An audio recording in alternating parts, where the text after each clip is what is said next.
Gloom, despair, and agony, oh me, deep, dark depression, excessive misery. If it weren't for bad luck, I'd have no luck at all. Gloom, despair, and agony, oh me. Yes, that's right, ladies and gentlemen. I have watched so much wrestling over the last several days. And now, today on the program, on the Jim Cornette Experience with me, your friendly leader, Jim Cornette, we're going to talk about the NWA, NXT, AEW, WWE, Monday, Tuesday, Wednesday, Friday night wars. And a whole lot of fucking wrestling. Plus, we're going to have news on the holiday merchandise coming to JimCornette.com, TV shows that I will soon be appearing on, and so much more. And today, to join me in doing this, a man who has made the sacrifice and has watched probably almost as much wrestling as I have. Hawaiian Brian, the podcasting lion, the king of the Arcadian Vanguard Podcast Network, Mr. Co-host to you. He is the proprietor of the French Toast Chateau and the king of watching wrestling on TV the way that he likes it. Your friend and mine, the great Brian Last.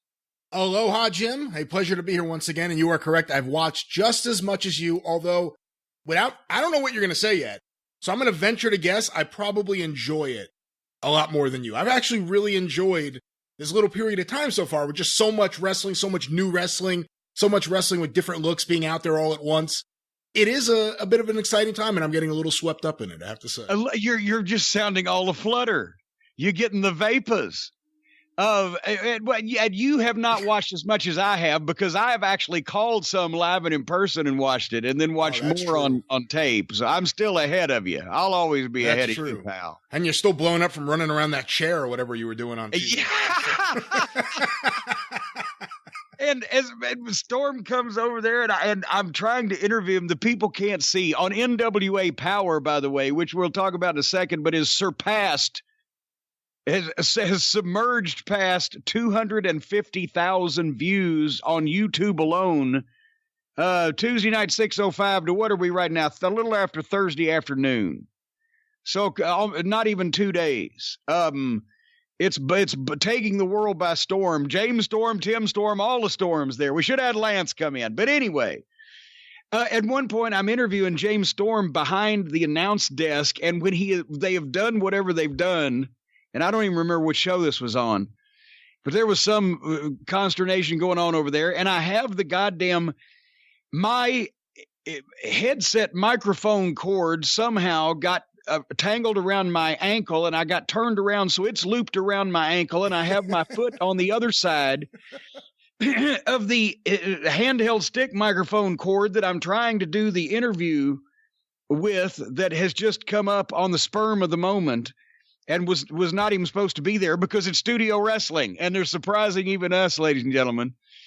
And I was standing on one foot and had the other foot in the air, hoping that I wouldn't either jerk us off the air, or at least the audio, or that I wouldn't fall over and people would wonder why I couldn't stand up straight on television. It's studio wrestling. That's the.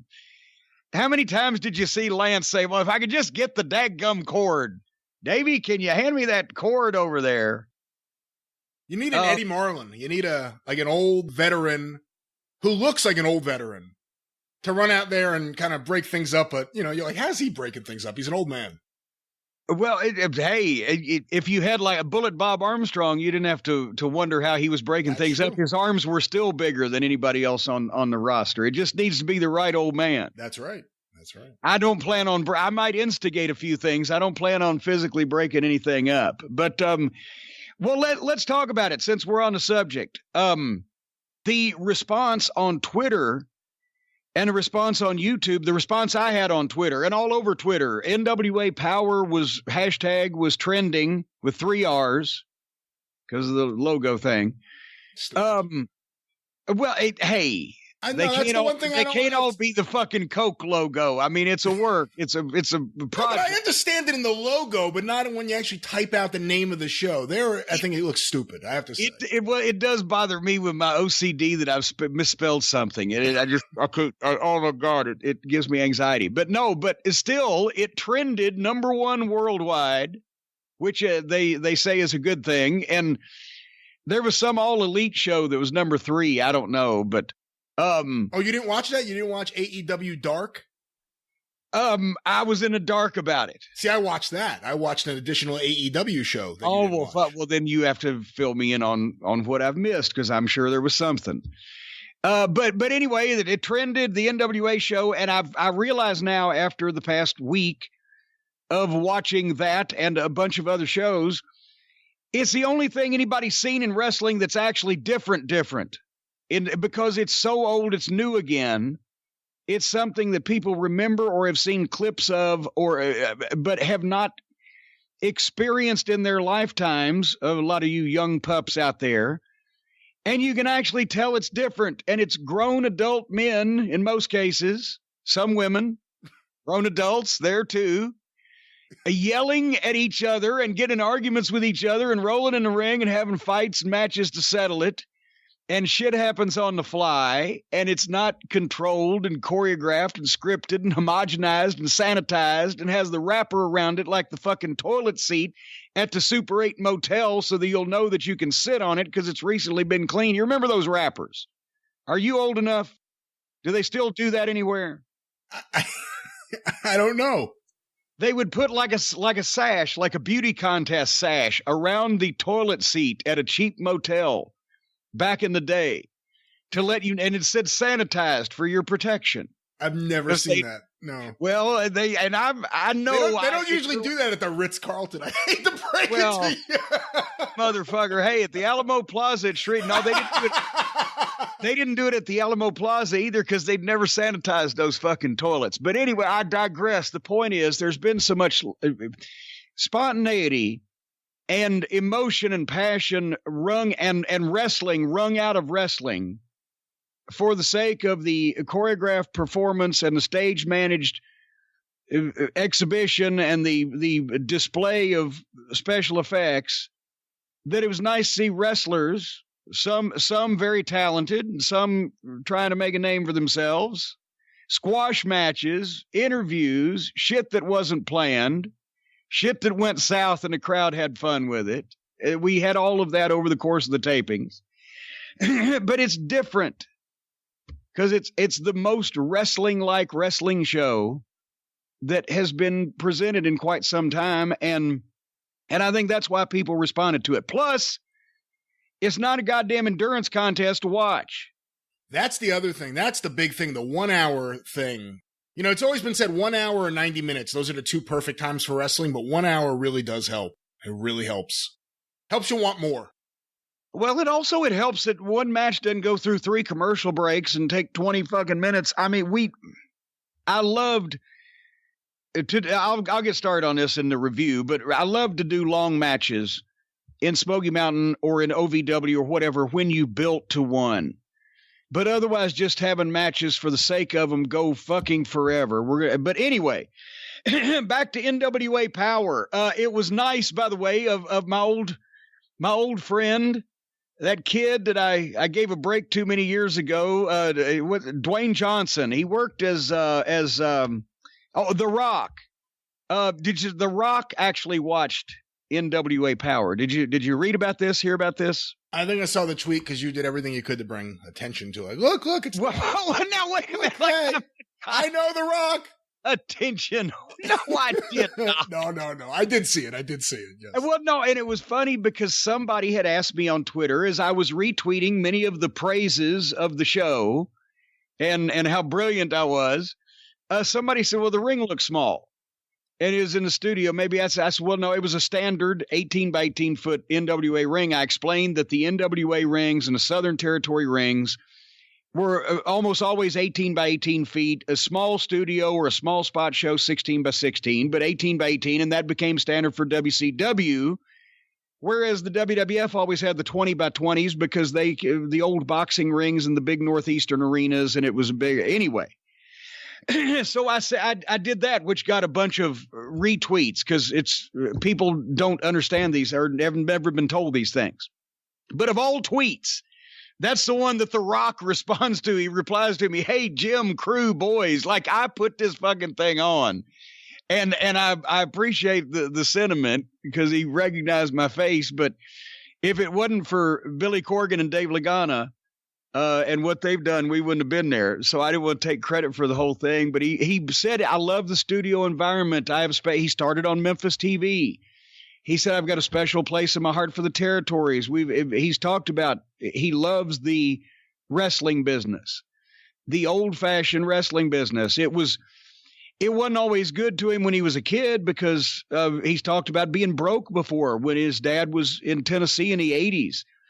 That was when Rocky Johnson was in his 40s. His career was slowing down. He had spots where he'd made money, and he'd also had crummy spots. It was the wrestling business over 20 years. But the actual business itself, The Rock still loves. So it was great to see that he sat down and watched the show. And I just, hey, even The Rock smells what the NWA is cooking in Atlanta. They're building a dome of steel in Atlanta. We got to find that fucking guy. Who was that guy? Who was he? They actually, we laughed because they actually spent some money not to have Tony Schiavone or David Crockett in his nasally North Carolina whine. They're building a dome of steel in Atlanta. He's got him by the honker in Atlanta. Just look at it. Look at it. Look at a dome. They hired some, or they got a TBS announcer, whatever, but it was because that was Dusty's The War Games spot, in case anybody don't know what we're talking about. That was his thing, so they went all out for that and got an announcer. But anyway, and the NWA went all out and got an announcer, me and Joe Galley. So you can watch them every Tuesday at 6:05 Eastern on YouTube and Facebook, and you can follow at NWA on Twitter, and Dave Lagana will tweet you a clip every 15 seconds.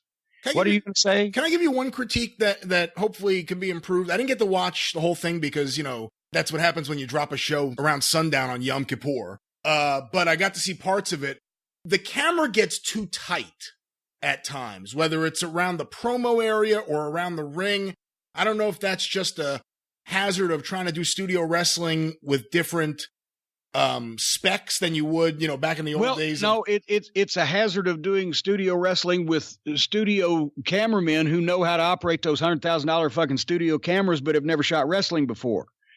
And I agree with you in some cases, Aaron. In some cases, the opposite was true, where the shot was too far back, either on an interview or sometimes in the ring. And that's, I think you'll see some of that mitigated through the shows as they air, but probably more of it next time, as now we know you can sit back and study, okay, we should do more of this and less of more of the good stuff and less of the bad stuff. So that's simple shit to rectify. Some of it may sometimes be, depending on where they are, parameters of the studio, but some of it was just, of course. Yeah, of course. You got to have the overall feel for what you're going to be shooting. And there was one guy there that was on the old TBS crew. He was gray-headed. He was grayer than I was. And there was nobody else that had ever been in a studio in Atlanta, I don't think, there, until Ricky and Robert got there. Anyway, nevertheless, it was a big hit, and we appreciate the response, especially me, who didn't have a goddamn dollar invested in it and seems to have taken credit for the whole thing. Jim, thank you. Congratulations, Jim. Well, thank you very much. But I'll try to do the best I can in a non-cash way to justify that support. Speaking of cash, and people are going to be parting with theirs very soon. The hottest T-shirt now. I sound like Jack Benny. I'm setting up a bit. The hottest T-shirt now, George. It's been 39. Anyway, the hottest T-shirt on the internet for the past few weeks has been the unflattering portrayal of me that was committed by some Outlaw Mud Show guys. Well, we've talked about him on the program. Greasy, grimy, grubby, greedy Grover. And Grover's his name, and he's greasy, grimy, grubby, and greedy. Greasy, grimy, grubby, greedy Grover.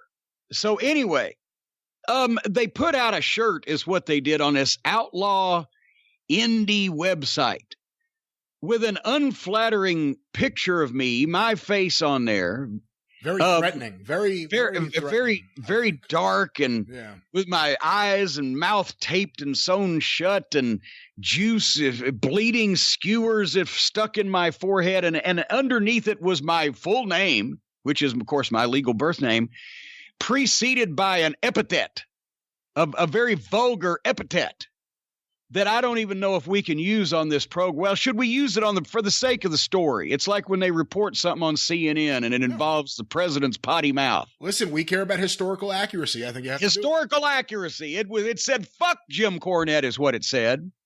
A very nasty and vulgar epithet and sentiment. And it was this horrible picture, man. So immediately, because what was trying to go on there was this greasy, grimy, grubby, greedy Grover and a few of his henchmen, the hooligans that hangs out with people like that, the bottom pond scums, bottom feeding, scum sucking, people that hang out with people like that. Grover and his hooligans. They piled their pennies together and they had artwork done of this, and they were trying to sell it to pay, apparently, to put old Humpty Dumpty Grover back together again from where he did the stupid shit to his own self and just lacerated himself from one side of the end to the other, and is undergoing. So he's trying to raise money for himself. And I said, well, that just can't be right. You can't just take my name and my likeness and sell something of it with the proceeds to go to a fucking moron who did something stupid to himself. And everybody laughed at him about it, because when you do stupid shit, people laugh at you and shake their heads at you and consider you the guy that runs the Ferris wheel at the county fair. So anyway, I said, well, Stephen P. New at the newlawoffice.com, 888-692-8084. I called him up. I said, Stephen P. New, this can't be true. Stephen P. New, what will you do? And wouldn't you know who won the pony? Stephen P. New found about 18 reasons why that was illegal, immoral, unethical, and fattening, and started proceeding to shut that shit down. And he shut down it on eBay. And see, what they do, they try to, because they run underneath civilized society, vermin like this. They run like outlaw, like the roaches in your baseboards or the rats inside your walls. They scamper from one place to another. So it's whack-a-mole. You shut one down, they try to sell a blank shirt. You shut the other one down, they try to pop up a new website. Stephen's been whacking all these moles down, but he's found the nest. He's got to the root of it, and very soon that nest of them moles and them vermins is going to get a healthy dose of reality, and those mounting medical bills are going to be nothing compared. But anyway, nevertheless, I digress. So this T-shirt has been shut down because, they were asking, and a lot of people don't have that sentiment. First of all, it'd be a shirt that would appeal to a very small amount of people that really had that sentiment. And second of all, as I mentioned, for heaven's sake, for a guy like that to be trying to put that money in his pocket instead of helping somebody in the world was just reprehensible. And the cult of Cornette has agreed on all counts. So it wasn't that I thought they were going to sell a lot of shirts. It's just the principle of the thing. But then I realized something, Brian. I realized that there may be a few people out there with that sentiment, that vicious epithet toward me, would like to see me all juiced up and gigged up and tied up and bound up. And I said, maybe we should, just for the sake of being open and inclusive like they are at AEW, maybe we should consider these people's feelings.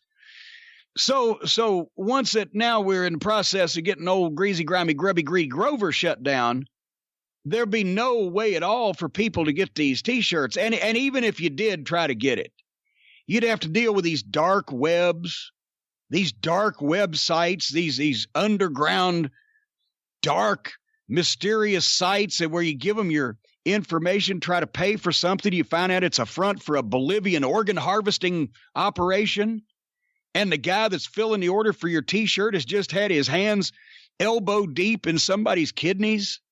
You don't want that. You order from one of these low-class outlaw mud show indie websites, and well, next thing you know, you may be on a terrorist watch list somewhere. So, ladies and gentlemen, For all these reasons, and for the reason, and also to benefit people who really deserve it. Right now, if you go to JimCornette.com and you click on collectibles, and you go to that, and it'll pop right up there, and there's the apparel section with all the other fine T-shirts. Right now, you can buy an official Fuck Jim Cornette shirt. Exactly like the design that you've come to know, but even better because it's produced on legitimate shirts by the Collar and Elbow folks. Old Rod Hicks and his bunch over there, they're not hooligans. They've put this, because you would have had to boil those other shirts to make sure you didn't get bed bugs. But these shirts right here are quality shirts, quality printing, in a clean, sterilized environment, and available for a limited time only at a website that you can trust will not be harvesting anybody's kidneys or put you on any terrorist watch lists. If they are legally, morally, and ethically available now at JimCornette.com, and $5 from every shirt sold will go to the WHAS Crusade for Children. Oh, wow. That's nice. That's very nice. That's awesome.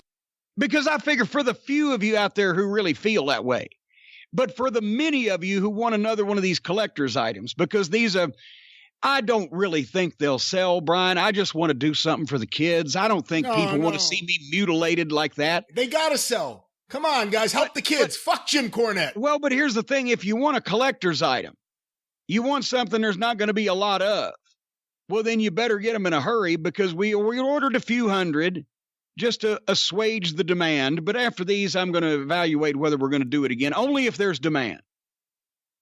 But what more can one man do? I'm saving you from the organ harvesters. I'm giving money to the children and allowing folks to express their true opinions about me, no matter what they might be, all at the same time. That's America, ladies and gentlemen. But for the record, don't let this encourage anyone else to go forward with this idea, as some people are about to find out this was a really, really bad idea. Yeah. Well, it was a good idea for me, but it was a bad idea for people that want to spend money for the next 15 years. You do not flout the authority of a nationally recognized attorney of the level of Stephen P. New and get the last laugh. You know what Stephen P. New said to me, and this is why I knew that I enjoyed having him as my personal consigliere and representation. He said, I will give any man on earth one chance to do the right thing. And if he doesn't, I will fuck him up. Now that, ladies and gentlemen, is a guy you need to be going into court on your side. Absolutely. Hey, did you see the Necro Butcher comment where he commented to Grover? I did not. I hadn't heard from Butcher in many years. No, someone sent this to me. I'm assuming it's genuine. If someone says, oh, it wasn't really him, I apologize, but I think this is genuine. DK Summers is the name. I think that's his real name. Yes, that is. You're a talented enough artist. I'm positive you can make plenty of cash selling shirts. Just put this nonsense behind you. These deathmatch fans are blindly supporting you, urging you on, but take it from me. The day you stop hurting yourself for their enjoyment, they won't even remember your name. Well, there you go. Because, and actually that's so well written, that sounds like him, because we've talked about a long time ago on the program, Necro Butcher was a genius. He had a genius level IQ and graduated school incredibly early and was a fucking prodigy, and then took a different path. But it looks like he's evaluated it well. Anyway, well, that was very good. I have not heard that yet. Anyway, if you want the shirt, folks, JimCornette.com. And next week, we will have news on a brand new classic wrestling DVD on sale for the holidays. The holiday sales season at JimCornette.com kicks off next Friday, the 18th.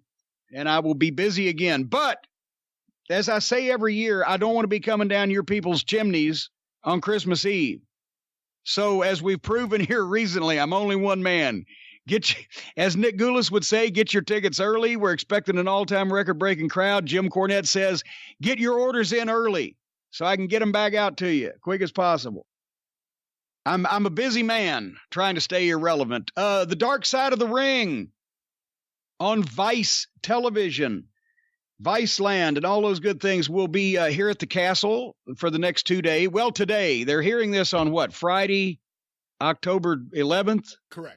They're here today already, here at the castle, and tomorrow as well, shooting for season 2, which is going to be a slobber knocker. 10 episodes I've heard this year, and I can't reveal what I can't reveal, but everybody's going to fucking love this shit.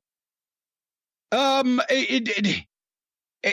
got to give you a correction now. You don't know about this, but you misrepresented something on the program last week. You know what? I actually have a guess of where I think you're going. Well, and I'm going to see, well, I can't write it down and show it to you. That doesn't really work. But I have an idea in my head of where you're going. Let me see where you go. Well, give me a hint. Would you like a drink? Yes, I would, because I'm going there. You, Mr. Pop Culture Expert, Mr. fucking, I've got my finger on the pulse of the youth of America. Well, get your finger out of the youth of America, because you were incorrect. You did not have your finger on any youths. You said last week that the red solo cups that, who are them guys? What's their names? God damn it. Help me. I'm not helping you. Well, the wrestling folks, the wrestling team. The wrestling folks. Wrestling folks. What was their names that had the red solo? The Street Profits. The Street Profits. On one of these shows I've watched here the last few weeks. Hour and hours and hours long shows. The Street Profits and everybody in the crowd had the red solo cups. I said, what the fuck is this? What is this all about? And you said that it's for this cough syrup that the kids these days are drinking to get all fucked up. They don't take marijuana pills anymore like they did in Nick Goulis's day. Now they're drinking the what they call the scissorp. And you said that's what and I was, in the back of my mind, I wanted to challenge you on that, because I was thinking to myself, how the fuck is the WWE getting away with fucking glorifying fucking codeine overdoses or whatever? Come to find out from somebody on Twitter who apparently has experience with this. Maybe that's why all the words were misspelled and backwards, but it's not the red solo cup. It's a styrofoam cup that is supposed to signify that it contains the scissorp. A double styrofoam cup, if we're going to be correct about it. Well, now why a double? I have no idea. Just so they can see the two rims, and they're like, oh, okay, you didn't recently come from a fucking convenience store where you got a cup of coffee. That guy's about to have a seizure. That's what they say. That's what it's going to have. So we regret the error here at the Experience, ladies and gentlemen. For some parent probably grounded their child or fucking cuffed them about the head and face for drinking out of a red solo cup. You fucking druggie. Let me tell you, I hate those. I never go to parties where they have those. And I remember years ago going to one where they did the beer pong shit in one of those. I just said, you know what? I hate these people and I hate these cups and I hate this game and I'm not dealing with it. So I don't know. And in terms of drugs, cups of codeine was never my choice. So I don't know. Well, now, but what I've read, and forgive me, everyone out there in the cult of Cornette, for misrepresenting the consumption that is taking place. Now, wait a minute. I resent the implication because I have purchased and used and consumed things out of these red cups in the past. When you go out, you have a picnic or you're having out in the yard, you're having barbecuing or whatever the fuck, and you don't want to take your glasses. You get cheap ones and you just throw them away. They have a use. I don't know what the fuck they're doing in the goddamn wrestling business, but that's a different story. Yeah. For another day. Maybe we should sell that. How much money can we make? Jim Cornette red solo cups. I don't think very much. But you got to buy like a pack of 30. Well, here's something I was wondering. What I could sell, because now this is an intimate product. But ladies and gentlemen, I'm just wondering, is there any, Brian Last, you tell me, is there any market out there for like I'm just going to come out and say that Jim Cornette body hair? Because, I've got so much of it laying around because I've talked about the voluminous, copious amounts of hair that I grow in all seasons, winter, summer, spring, and fall, just all seasons. It won't stop growing. And I've recently found The solution to my problem was Manscaped and the folks at manscaped.com. And we've talked about them on the program. They've helped me out tremendously because beforehand I was left to trying to use, hedge trimmers, some of the, fucking tree pruners. The occasional weed whackers are too hard to maneuver because they don't make them short enough to get into the areas that I needed. So I tried some of those personal fans one time where you can rev them up and boom, but that just didn't work. And of course, you got so many wrinkles and crevices and cracks and cricks and valleys and peaks that you don't want to use an actual razor blade for most of these things because they're normal razors not made for these areas. You're taking your life in your hand. You could nick a fucking artery. You could almost bleed out like Grover did. Don't forget your addiction to Nair. Not my addiction, but the infection and the affliction and the inflammation, because that shit will eat you up. I hope especially in moist and tender areas. Oh God, I was such as the no. I'm telling you what, and everybody out there will bear, especially the women in the audience. Only the women in the audience. Well, no, believe me, a lot of guys in the wrestling business listen to this fucking program, and they're using Nair. They all use Nair. Are you that? Hey, this is one part of the business I've never focused on as my life as a wrestling historian. They use Nair. No, since the dawn of fucking, especially the HD television era, but the television era, guys in the wrestling business have been trying to spend more time and effort and money to figure out a way to take hair off their fucking bodies and out of their various orifices than anything else. Look at the pictures in the 60s and the 70s. You had George the Animal Steel, Dutch Mantel, Jerry Lawler. Firpo. Now, Pampero Firpo. Oh, yeah. Now these guys are slicker than cum on a gold tooth from the top of their heads to the fucking tip of their tippy toes. And I'm sure many of them have gotten smartened up through this program to Manscaped. Because as I mentioned, is there a market for body hair? Because I've got sacks of it. I got pillowcases of it here because it's so much fun now. It used to be, no, seriously, this is what I do to relax. It used to be a chore and taking a big barber trimmers. So you're horrible there. You need some cough syrup. Instead of those big barber trimmers. Get my double cup. Hold on. Yeah, get the double cup, but you have to plug in the wall. And those things are so fucking sharp and they'll nick your nads in a fucking heartbeat. And they're heavy and they sound like a goddamn jackhammer. All the stuff at manscaped.com is made for these sensitive and some not so sensitive areas. I mean, you can do your chest, you can do your back, you can do your taint, you can do Mr. Johnson and the twins. And I'll tell you one thing right now, I have come to find out, especially because the plow is a little too strong for me. The plow, some guys maybe it's the beautiful chrome plated fucking shiny razor that takes those beautiful blades, but the lawnmower with Skins 2.0, by the way, with skin safe technology, is the trimmer that will not nick or snag. I've tried to hurt myself with it. I ground it into my wrist. It won't cut shit. And I'm telling you something right now, folks. I just saw a study that the leading cause of skid marks, not only in your clothing, but also on the bed sheets, is crop growth in the back 40. So this can take care of all that stuff. And if you go to manscaped.com, then you get 20% off and free shipping and a free travel bag if you enter the code JCE at manscaped.com. But they've got cologne, they've got the crop mop ball wipes, everything's pH balanced. They can make you smell good. What does that mean? Can I ask you, do you know? Because they actually just sent me a package of stuff. And I noticed that pH balance thing. Yeah. What exactly does that mean? I used to have a guy test the pH in the pool. What does that mean? Are you fucking kidding? If your pH isn't balanced, then your fucking pee's all out of whack and it's got too much H in it. If you don't balance that, you could get some kind of infection. That's why all the P's and the H's have to be balanced with these special wipes and lotions and potions and things, because if your pee gets out of balance, your next thing happens is you're hooked up to a machine, pal. I hadn't thought of that. So anyway, Manscaped, by the way, for the Cult of Cornette members, will save your relationship. It will save your sheets. It'll save your shorts. It'll save your shit. Manscaped. I can't recommend them enough. And if you need to relax, just take that fucking lawnmower 2.0 out and just go to town. Just up and down. You'll feel so smooth. And then you feel the sheets when you get them in the middle of the night. Oh, gosh. Ooh, that's so good.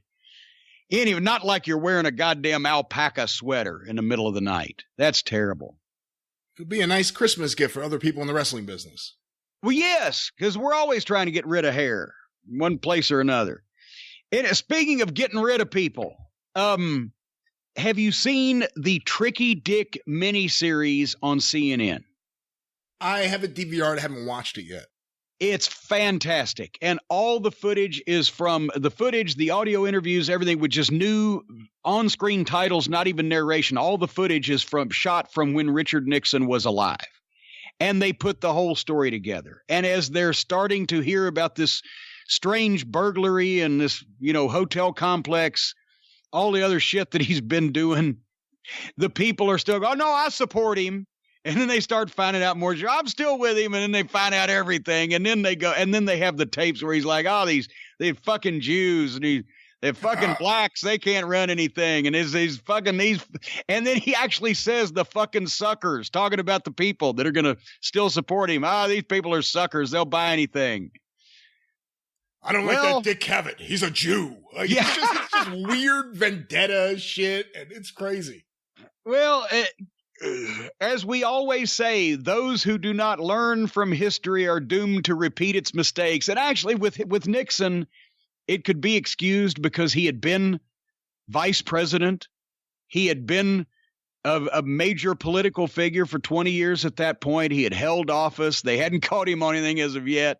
This fucking goof we got is not even as competent a criminal as Nixon. That's why they're not taking it. It's not taking as long for them to find out everything. By the way, in unrelated news to Nixon getting impeached, Russian agents drank champagne and basically said we did it when Trump was elected, according to U.S. intelligence reports. 2 Ukrainian friends of Rudy Giuliani were just arrested. Actually, Russians. They're in the Ukraine. They're Russian. And associates, not friends. Well, associates of Giuliani arrested trying to leave the country because they were subpoenaed on campaign finance, dirty money dealing, and all the stuff that they were trying to set up in the Ukraine.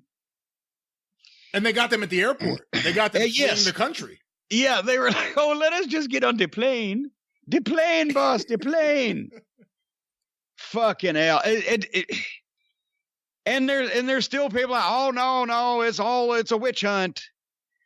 Once again, not only the FBI and the CIA, which are not Republican or Democrat, but are American, our intelligence communities that are supposed to be figuring all this shit out, they figured it out. Nobody listened to them because people running them now are the stooges of the orange shit bag. But now there's 2 whistleblowers. I didn't mean to get off on this, but just for a second, there's 2 whistleblowers because people are so personally offended and mortified at what this fucking goof, this moron, this criminal, obnoxious, asshole, ignorant, narcissistic, flustered up fuckwit. They are so offended with what he does and says that they're starting to blow the whistle on him.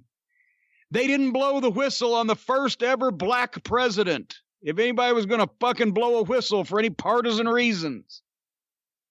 They didn't even blow a whistle when the fucking president, the last Republican we had, bombed the wrong fucking country.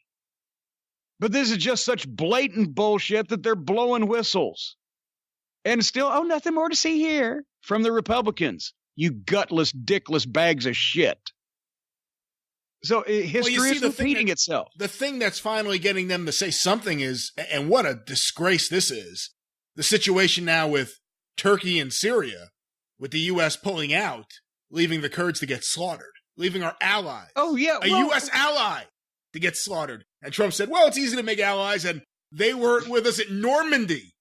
was one of the things he also said. So where were they still in Turkey? Were they still riding camels in the World War II years? I'm not sure. Turkey was a major fucking military power at that point in time. Would they have been of assistance if they could? I don't know. I mean, the end result ended up being all right. We won. But besides that, you know why he's against the Kurds? Because he got Trump Tower in fucking Turkey. Trump Towers, 2 towers. Trump Tower. Oh, that's right, 2. Normally it's just 1. He said, but this is 2. It's even right. Better. It's a perfect tower. You fucking idiot. Everybody's starting to fucking see the Republicans just now have that, oh shit, I'm going to go down with the ship because at least maybe I can make people think that I didn't know. But that just means you're an idiot. Here, we have now come down to 2 basic Trump supporters, whether in elected office or the voters. You're a really dumb, stupid fuck, or you're scared to come out and say, well, I fucked up royally, so I'm just going to act stupid like I didn't know.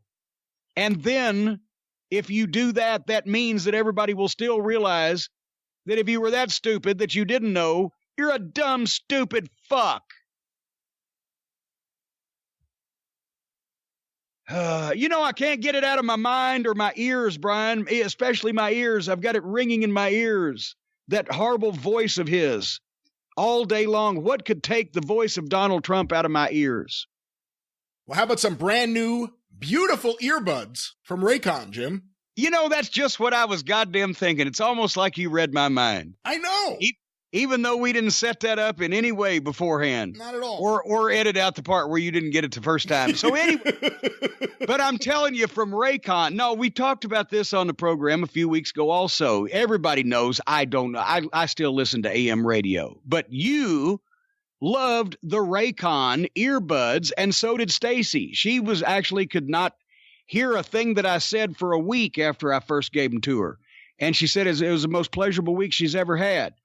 Whether it's music or you can sync it up with your phone, you can pull these signals right out of the air now with the Wi-Fi that's all around us. I have nothing to do with it, ladies and gentlemen, but I know it's there. The Wi-Fi that's everywhere. These earbuds, it's the Ray J is the celebrity that co-founded the company, right? Well, just Ray J, not the Ray J. The Ray J. Is it the same guy that used to say, well, you don't have to call me Johnson. Well, you could call me Ray, or you could call me Jay, or you could call me Ray J, or you could call me Raymond, or you could call me Raymond J, or you could call me Raymond J. Johnson, or you could call me Raymond J. Johnson Jr., but you done got to call me Ray. That's probably a different guy. Different guy, I think. He was a hell of a comedian back in the 70s. But anyway, he actually had a disco single of that whole song stretched out for 8 minutes. But I digress. You can listen to that song off of YouTube or the internet and the Wi-Fi in the air on your Raycon earbuds. But anyway, Ray J, the incredible Ray J, co-founded the company, and the celebrities have all these. They're half the price of the premium high-end wireless earbuds that you get, and they sound just as good. And they have different style options. They're wireless. You can't really tell you got them in, so if you want to kayfabe somebody and, just act like you're ignoring them or whatever the fuck, they don't have wires and stems hanging out. And as I said, you can sync them up to anything, and they sound good. And they have different sizes. Like the E50 box has an incredible array of different size buds for your ear, depending on what size your ears are. And then the E25s they just sent out, that's a little smaller package. Yeah, those are great. And I think you said Sweet Suzanne was a fan of those. Well, she's got those little tiny ears. Well, she's a fan in the sense that when she saw that I had a second pair of Raycon earbuds, she somewhat insisted that they be hers, and I didn't put up a fight. I got to use them. Wait a minute. You weren't. I immediately thought of my better half who could get some enjoyment out of those and gave her the first set and the second set because I don't know how to use all that shit and the Wi-Fi that's going on around me. But you were going to keep both pair for yourself. Yeah, I'm a collector. And what the fuck, collector? That's like collecting refrigerators. You got 2 refrigerators. You gonna let her put the fucking Sprite Zeros in hers, or you gonna collect the Raycons? I like Raycon. I want to collect them all. I'm still trying to get that blue one. Well, there you go, ladies and gentlemen. There's different styles. There's different colors. They're incredible earbuds, Raycon, and because we always save you money, if you go to buyraycon.com, that's BUYRAYCON, buyraycon.com/JCE, then you will get either 15 or 20% off. They keep telling us we're giving 15%, and people keep going there and getting 20% off. Yeah. But just buyraycon.com/JCE, you're going to get a bunch of money off. Buyraycon.com/JCE. You should try the small ones. You may like those. What are you insinuating? I can't handle a big one there, big boy? I think you should try the small ones. Test them out. Ease yourself into the big one. Just a little, the edge of the little tip of the little finger at first. And then you can get up to. All right, speaking of beating off, what are you doing to yourself this week on your various programs? Well, before I beat off all over the listeners, let me just, I think we should say the guy's name. Yes, and send me his address. I got to send him a package of things. That is the greatest thing I've ever heard. His name is Matt Hankins, and we have not heard back from him since we played it on the air. So, Matt, if you're listening, get in touch via email the same way you sent this in, and we'll set something up. Yes. This week, beat off all over the place with the Arcadian Vanguard Podcast Network. This week on the Studcast, a big week, some interesting things happening in Southeastern. Ron ends his archaeological dig, and he comes back home and suffers a very, very devastating injury. Find out more about it today at fullerpod.com or wherever it is that you find your favorite podcast. Do you know much about that, Jim? Ron's archaeological period? I'm more of an expert in the Mesozoic period. But no, I do not, as a matter of fact. When all of a sudden... I didn't know that he ever went archaeologying. Did you ever see the guy, like whenever they do those autopsy shows, like he's the most famous forensic autopsy guy in the world. He comes from Knoxville. You know who I'm talking about? Yes. Well, he was a professor at the school there. And Ron's wife was taking a class, and Ron talked about it on the show, trying to save his marriage. He went with her to a dig in the middle of Tennessee for weeks. So he had to cut down his schedule. That's why he disappeared from Memphis all of a sudden in 75. Oh my God. He was trying to save his marriage. So in the middle of all these students, there's the 6'10" Tennessee stud.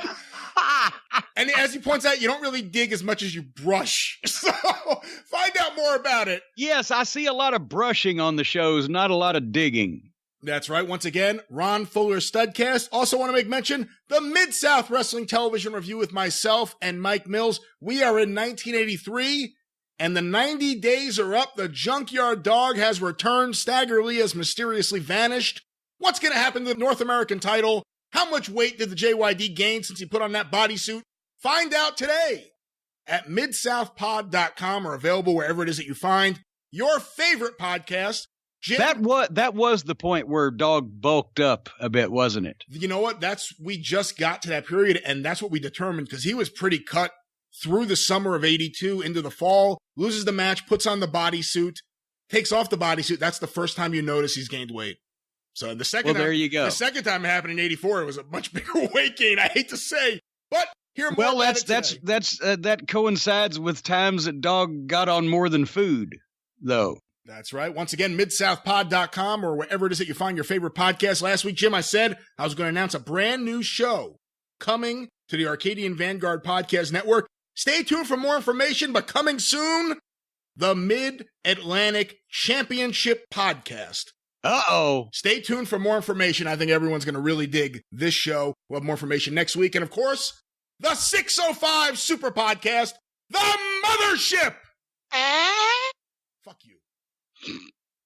Go through the archives at 605pod.com. Of course, you can get t-shirts, stickers, magnets, and so much more at tinyurl.com/superpodstore. And for everyone waiting for episode 100, 2 updates. Travis Heckel is doing the artwork right now, and there's a slight chance it may have to be a 2-parter. But find out more. But Travis is doing the artwork. Tom Schultz is going to do a double album now. Well, 605pod.com are available wherever it is that you find your favorite podcast.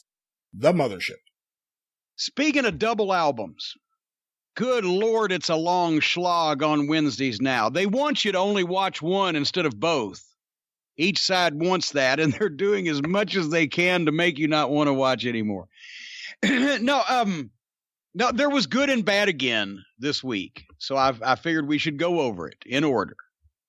And once again, I watched All Elite live again because there's more chance of a train wreck. NXT, there's going to be nothing majorly embarrassing or fucked up, right? So I'm going to watch All Elite live. What about you? I did the same thing, but it's even bigger than that. I'm okay with DVRing NXT and watching it either later or this time I watched most of it the next day. AEW does feel like the more urgent show, the one I do want to see live. I do want to see what's going to happen live as it happens. Yeah, well, for various reasons, everybody wants to see what's going to happen with them, whereas everybody knows that NXT's success or failure does not mean the success or failure of the entire WWE. Yeah. But for the other side, I've got this before we go into it. Remember I said, I think it was last week it was on the drive-through. Everyone knows it's corny. I said the battle has been won already on who's going to produce, from a technical standpoint, the highest quality television program, because SmackDown is on Fox. And that was network television, and ain't nobody going to come close to it, I believe was my words, right? And I especially pointed out the opening graphics, where I said that was some Pixar shit, right? They got some fucking graphics genius. It would just as good as the National Football League or any of the Super Bowl or whatever the fuck. You remember I said that? Yeah. Well, I don't mean to mock, but this is kind of an issue of what kind of fight that everybody is in.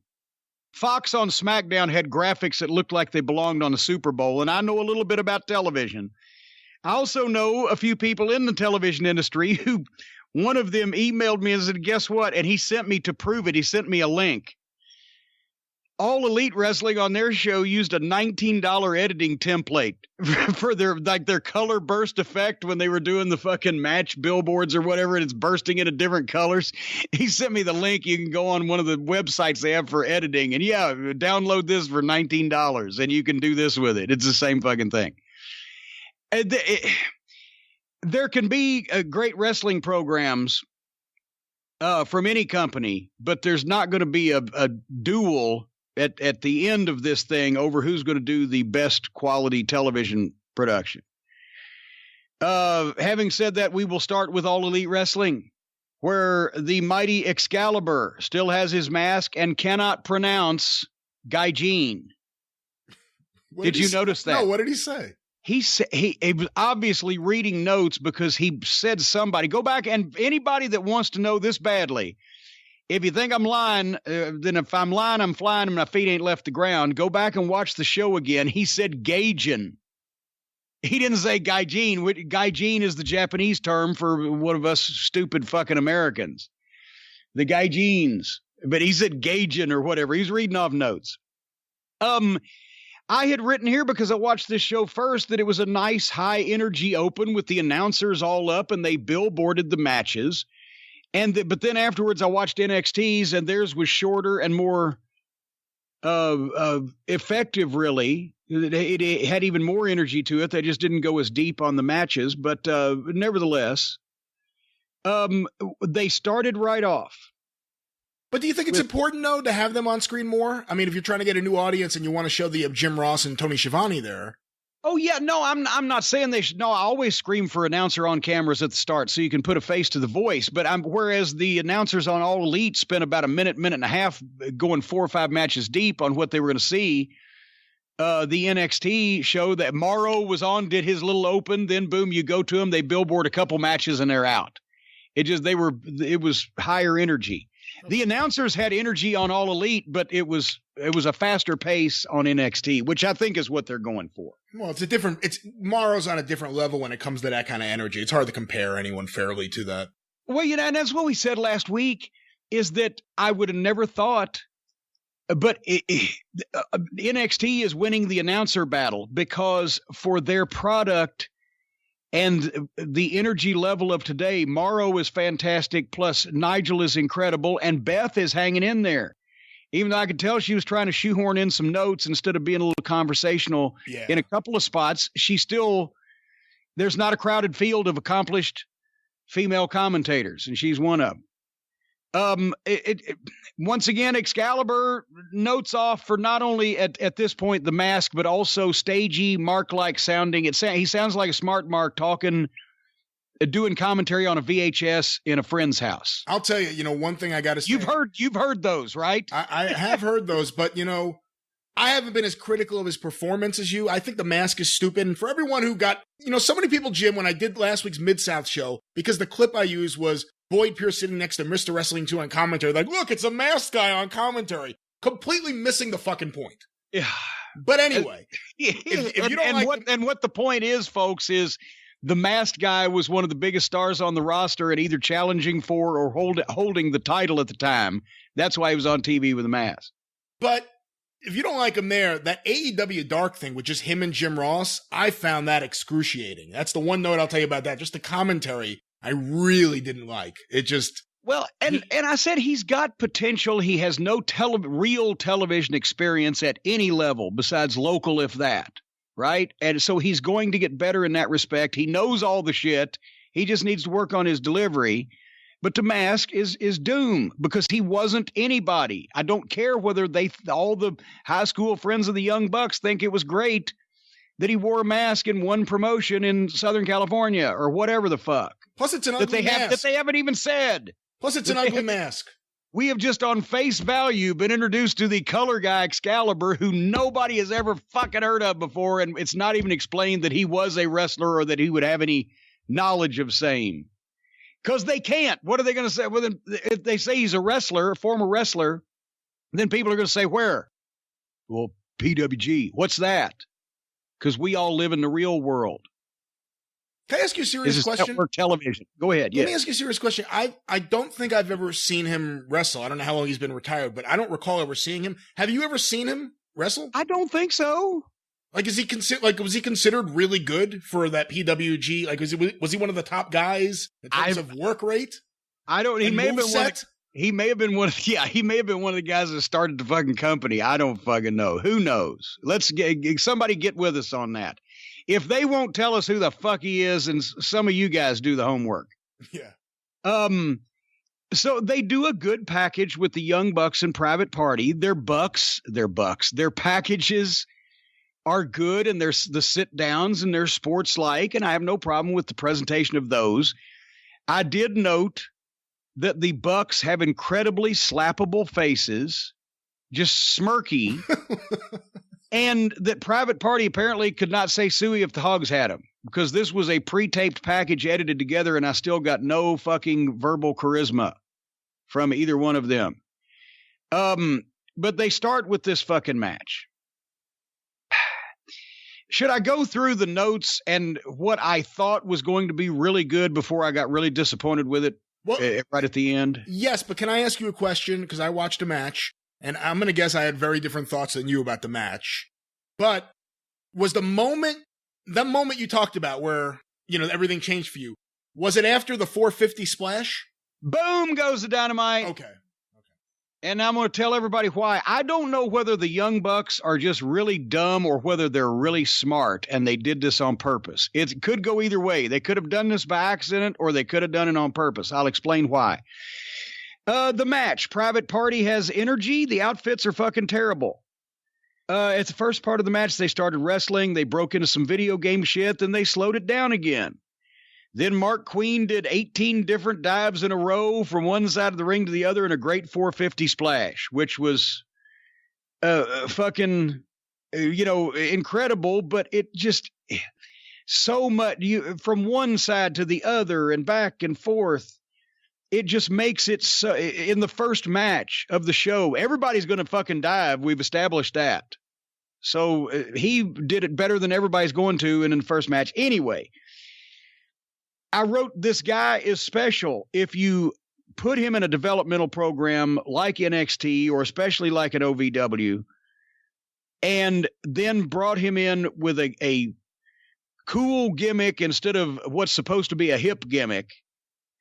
And if he was the only one being allowed to do this shit, a la Tiger Mask or his opponents in early 80s New Japan, you could make him one of the biggest stars in the business even if he never spoke. But he's still standing out, but I'll explain more about why he's getting lost. The Bucks are working as heels, but the people are cheering their shit. That's another problem we've got, is that people are going to cheer whoever they like, regardless of whether they're heels or baby faces. And then, of course, these balding, flabby, smart-ass midgets are going to try to work like heels, but then do a bunch of cool shit that gets cheered. It's the fucking psychology. They powerbomb Cassidy, a member of Private Party, on the ramp, and then they get a set of heat on Mark Quinn, and they kept him from tagging for a while, and they built it well. They did do that. It was a horrible hot tag because where they set him up, he was right in front of fucking Mark Quinn. There was no way he could have missed it. It wasn't a big surprise tag. They didn't know how to set that up. Didn't put him in the right place. But because they had gotten at least a set of heat for once in a match, you don't see this where you just get a set of heat on the babyface and build for the tag. Even though it was a bad hot tag, it worked. The comeback of Mark, I didn't like because, or the comeback of Cassidy. Did you notice he was stagey selling his back, almost like he was doing the walk down the runway where you got your hands on your hip, right? Or your hand on your hip and you're doing the sachet. He's fucking selling where he got power bombed on his back on the ramp. I understand that. But while he is shooting guys off with one arm and doing fucking all these other moves, it looked stagey and it hurt the comeback. What do you think? It didn't hurt it that much with me. I mean, it looks stagey, but there's stuff that I'm at this point where I just have to accept that shit's going to look stagey.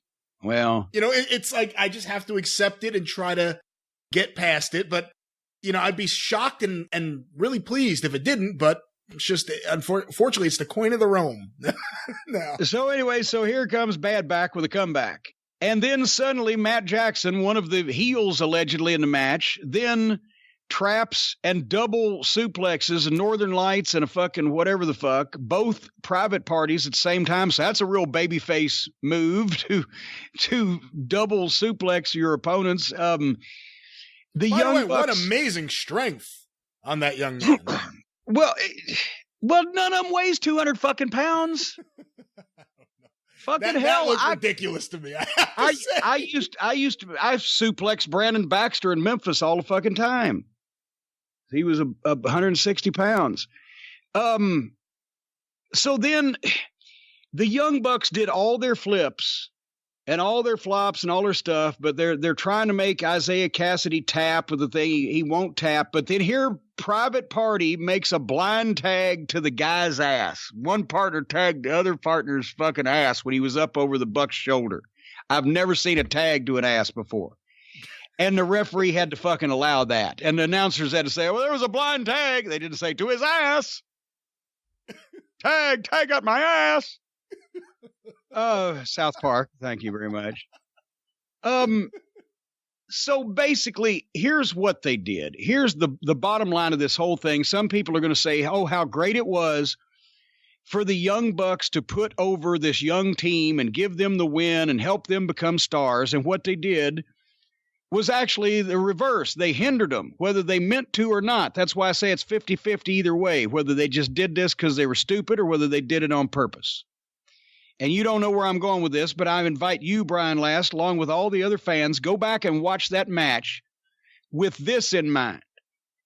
After all that stuff they had done, then suddenly the Bucks are going to set something up, but Private Party comes out and they do that double team to fucking Nick where Quinn jumps up to the top and Hurricane Rana's Nick Jackson off the top rope, and he flies right into a flying diamond cutter RKO, whatever they're calling it this year, by Cassidy, and planted, and it looked fantastic, and planted Nick Jackson, and he rolled out to the floor, and then Mark Quinn goes and does a shooting star press off the other turnbuckle onto Matt Jackson that gets 3 feet higher than anybody doing that, and just has the grace, because he's got the special athleticism, this guy, to where he gets a foot or two higher, or he gets a bit more second or two hang time, or he just looks more graceful. This is what separates a guy like this from everybody else just flipping. If you're going to flip, do it better than everybody, right? So he hits that fucking shooting star press, boom! And the people blow, and 1, 2, they're counting with it, and Matt Jackson kicks out. And then what happens? Well, then Mark Quinn pummels Matt Jackson about 15 times with punches to get him standing up in the right place and goes for a fucking move. But when he does, Matt Jackson ducks or whatever the fuck and spins Mark Quinn up in a tombstone position like for their Meltzer driver. So now he's picked the guy up and he's holding him upside down literally less than 15 seconds after he just got that fucking shooting star press landed on him. And Nick Jackson, who was rolled out of the ring from that double team move that he suffered, suddenly jumps back up on the apron to do the flip over the top so that they can do the Meltzer driver, when just in the nick of time, here comes Quinn's partner, Cassidy, off the floor long enough to fucking jerk Nick Jackson off the ring apron, which allows Mark Quinn to roll Matt Jackson up in the middle of the ring. 1, 2, 3. And that gets a big pop. But here's what they did. If they had ended with the Hurricane Rana into the RKO and the shooting star press, the babies would have gone in the air. The fucking place would have blown sky high. You would have had new stars in your tag team division. Private Party would have beaten the Young Bucks. It wouldn't have hurt the Young Bucks a bit, but it would have fucking got Private Party over. Because instead what they did, and that's why I say I don't know if the Bucks are this stupid or they did this on purpose, it's very Hogan-esque. They went from putting Private Party over and making a new tag team star to each of Private Party the Private Party gave their best 2 moves of the entire match to each of the Jacksons. The fucking Hurricane Rana RKO to Nick and the fucking incredible shooting star to Matt. Matt kicks out of the incredible shooting star and is back up and manhandling the guy that gave it to him 10 seconds later. Nick, after rolling out of the ring, after suffering that, is jumping back up on the apron, ready to do a front flip over the top rope less than 20 seconds later. And the way that Private Party wins is by a fluke when the partner of Private Party on the floor gets lucky enough to grab Nick Jackson's foot and jerk him off the apron so that Matt is distracted and Mark Quinn can roll him up. A fluke finish. We beat the Young Bucks, but we didn't beat them flat. We beat them because we got lucky. That's either very Hogan-esque or just stupid. But when I saw that Private Party was going to win the fucking match by pinfall anyway, and Dipshit kicked out of the fucking shooting star, I couldn't fucking believe it. And then I saw what they had done. I mean, did you take it that way? Yes and no. Like I'm really trying to watch this stuff with an open mind. And I kind of had an epiphany during this match. There's 2 wrestlings. There's the wrestling I like, which is, basically in-ring storytelling. Work an arm. Make it make sense. Make me care that you're working an arm. Don't just work an arm, I'm going to care, but, make me care. Be Ole Anderson. Whatever. There's that. And then there's whatever you want to call it, the video game pro wrestling guerrilla style. So I had the epiphany during this match. I enjoyed the match. I really enjoyed the match. And I think it was because I stopped giving a shit and I realized dives are like arm drags. And you know what? Dives mean nothing. Moves mean nothing. Everyone has unlimited power that comes back at any time. The move you win with may mean something. And then there may be little Easter eggs from other matches thrown in between. But it's all about the near fall. Hit everything nonstop. Go crazy. but it's about the near fall. And I ended up enjoying it. It's not necessarily the kind of wrestling I enjoy the most, but I kind of just, rolled with it, and I enjoyed it, I have to say. I do agree, though. I thought, and again, you say Shooting Star. I haven't watched it a second time. I thought it was the 450 splash. No, he did a 450 beforehand. See, that was, I think, the spot where I saw that, and I go, and the crowd got up on their feet for the near fall. I said, if he had won there, it would have been so quick into the match. Then you really make an impact. Like, oh shit, we're not even going to get a 5-star Young Bucks match. No, they had another chance to get it right, and they blew that one too. Yeah. At the end was the Shooting Star. I could buy it up to the Shooting Star, but it just fuck. And it's not even a goddamn giant behemoth kicking out. It's little fucking pudgy Matt Jackson. Anyway, desperately we needed a star, and here came Chris Jericho. But I'm not sure about the picture of him with LAX, Guevarra, and Sammy Hagar, as somebody tried to call him last night, Jake Hager. I think him and Guevarra, I'll just start with those. I think Guevarra, other than the fact he needs to stop sticking his tongue out so much, so did the LAX guy, to be quite honest with you. Other than that, I think he's got something, because you want to talk about someone who looks slappable. He's got like that fucking young, arrogant Pete Davidson kind of fucking thing. And I think him with Jericho, it's kind of like, David Von Erich with Dory Funk Sr. Or Dory Funk Jr., excuse me. But, in that Florida, kind of thing. I actually, those two at least, I really like. The rest of it, up for debate. No, Guevarra is the hardest worker in the group, and I'm liking him. And he's got that personality. I'm just, the visual. And I don't know Sammy, Jake Hager, but is there a reason why he's stone-faced? I liked Jericho and Guevarra playing off of each other. I'm not sure about the whole fucking group altogether. It just looks odd. And I don't want to play too much a spoiler of later in the review, but, I saw Jake Hager come out with them, and again, he wore like a similar shirt to what he wore last week, so he's in street clothes. I figure, okay, LAX are the tag team, or whatever their current name is, as they currently are. Yes. You have Sammy Guevarra as the young guy who could do, I guess, I shouldn't even say junior heavyweight match. All the junior heavyweights are heavyweights now. You have Jericho, who's the star. And then I figured Hagar is like the fucking muscle. He's the bodyguard. No, I've got that. And then he fucking runs away at the end of the fucking night. Well, okay, I got that too. Yeah. But here's that you felt like you might see Tully and Arn and Flair and fucking Luger or Wyndham in a fucking limousine or at the table at fucking Malone's at the airport in Atlanta or whatever. These guys do not look like they're sitting around in any social situation. It's just an odd looking group to me. However, I do think Jericho kind of pulls it off as the guy who can get this ragtag group together. Behind him, they believe in him. He's a maniac. I mean, I do kind of. Well, they better hope. They better hope, because it's obviously his job to get the inner circle over, and he shut down the We the People stuff. But I just and why is Jake Hager so stone faced? Because he's not a stone face like Bubba Rogers, where you're like, what the fuck's going on with that guy? He looks like he could be a CPA, except he's a giant. He has his face is normal. He's a normal, nice-looking man. But again, if you're trying to get him over as the big Bubba Rogers who doesn't move and doesn't run away and doesn't disappear. Did he run away? Run away. He fucking disappeared in the middle of the angle at the end of the show. He's gone. The big muscle for the fucking group. He's gone. What if Dusty had hit Bubba with the chair and Bubba had taken a big bump just down? Bubba goes right down. All right, let's move ahead. Jericho did a great promo there, but he's not a magician. I don't know.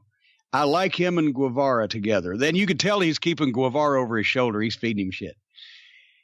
Anyway, the next match. Winner gets title match next week. Jimmy Havoc versus Darby Allin immediately upon the entrances. I knew that Darby Allin was winning this match because none of us within the sound of my voice right now live long enough to see Chris Jericho work with Jimmy Havoc. So I knew that he's okay. Darby Allin, he's an athlete. The people like him. I can get some stuff out of him. So they're just having this because Jericho's going to work with Darby Allin. I felt for JR having to hurt his credibility by calling a Jimmy Havoc match. There was a too long and very rotten inset promo by Jimmy Havoc, who looks like a fucking oaf. Just a fucking goof. I don't mean to have to say these things about this guy. He hasn't said anything to done anything to me personally, but God damn it.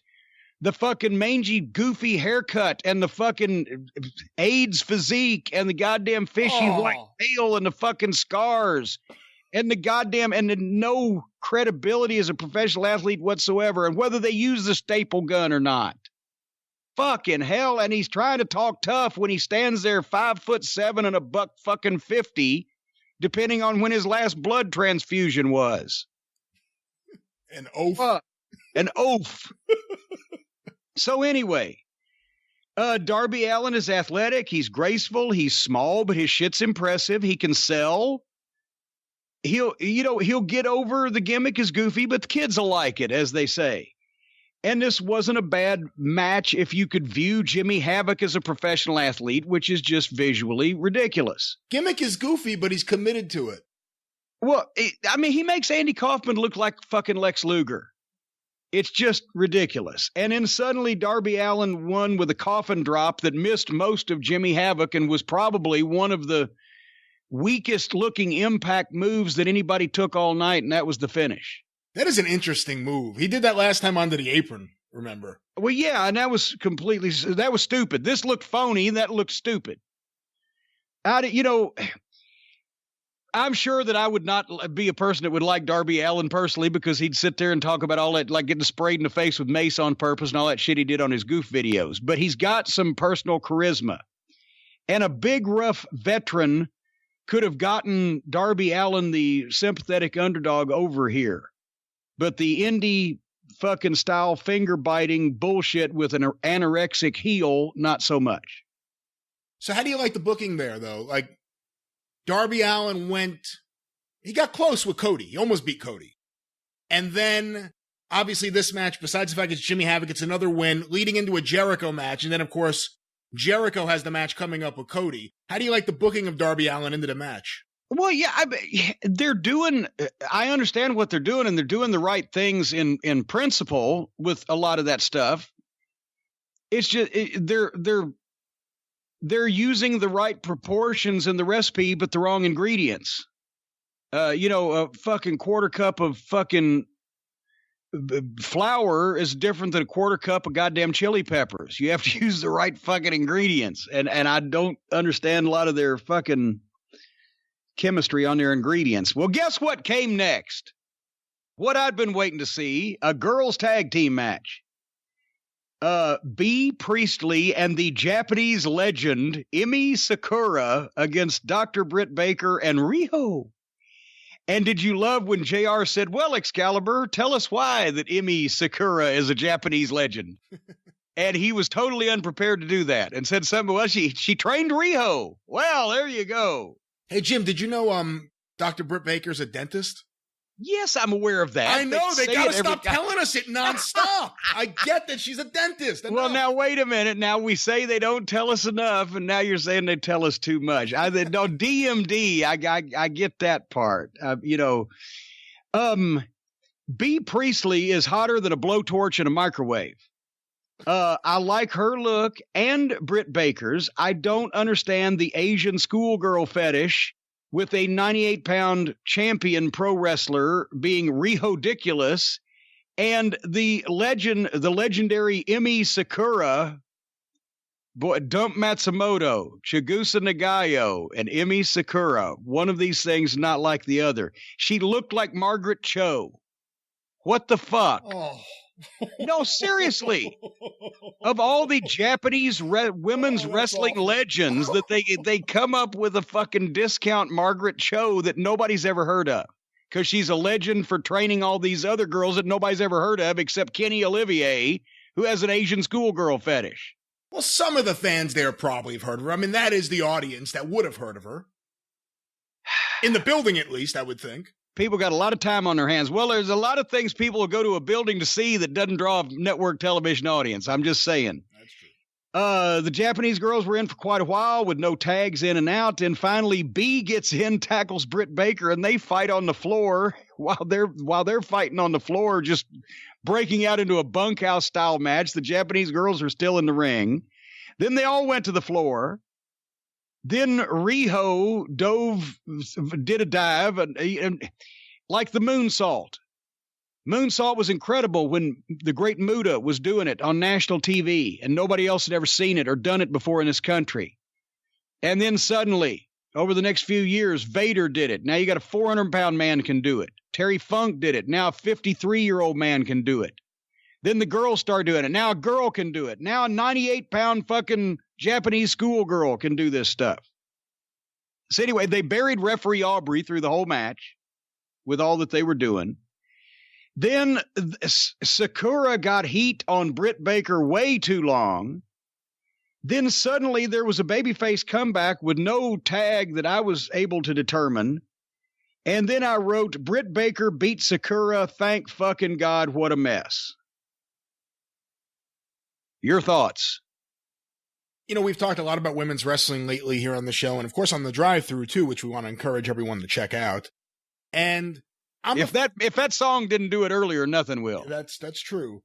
Like you, I'm a fan of I love Charlotte. I think Becky Lynch, Charlotte, Bayley. I guess it's kind of a cliche to go back to those four. Sasha Banks, Bayley. I'm not as big a Sasha Banks fan as some other people, but well, I'd like to see some more old B. Priestley. At least here's the thing: if you're going to try to draw money with women's wrestling, you're not going to automatically you're not going to draw money with Japanese women's wrestling over American women's wrestling. Well, even the stuff I've seen so far, and we'll talk about it later, in NXT I've really liked. So far, there's nothing about the AEW women's division that has drawn me in. And that ends up being where I take a break in the show or lose my interest or check my emails. You know, I'm giving it a chance. I'm hoping something wins me over, but there's nothing so far that I lose my interest right away. I know there's an audience, but it's like when I first went back to Ring of Honor in 2009, Ross the Merchandise Weasel tells it because we're talking about what they're doing business on. And they not only sold the Ring of Honor DVDs, but they sold the PWG DVDs, which we shut that shit down when Sinclair took over the company. Because why is a brand new wrestling promotion with fucking television, broadcast television, selling other promotions DVDs? But also they sold what was the Shimmer Girls DVDs from Chicago? Dave Prazak. Yeah, Dave Prazak. He's still in operation. I think he deserves a lot of credit, actually, for how popular women's wrestling has gotten. And they've been in operation for quite a while. But here's the thing. Ross would tell me that the guys that would call up invariably ask, when's the new Shimmer DVD going on sale? Well, is it going to have Betty Smith on it? Does she wrestle Gladys Brown maybe in a three-way? That type of thing. However, that also basically sounds like Ross from what I remember.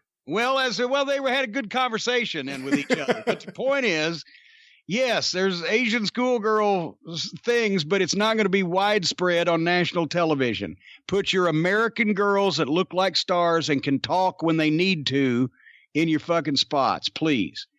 All right, you know what next came up, don't you? See, now last week I was pulling for them, and they had a pretty good show. This week they're starting to piss me off. Guess who's next? I don't remember what came up next. Well, was it Moxley? No, well, hold on. Not quite next.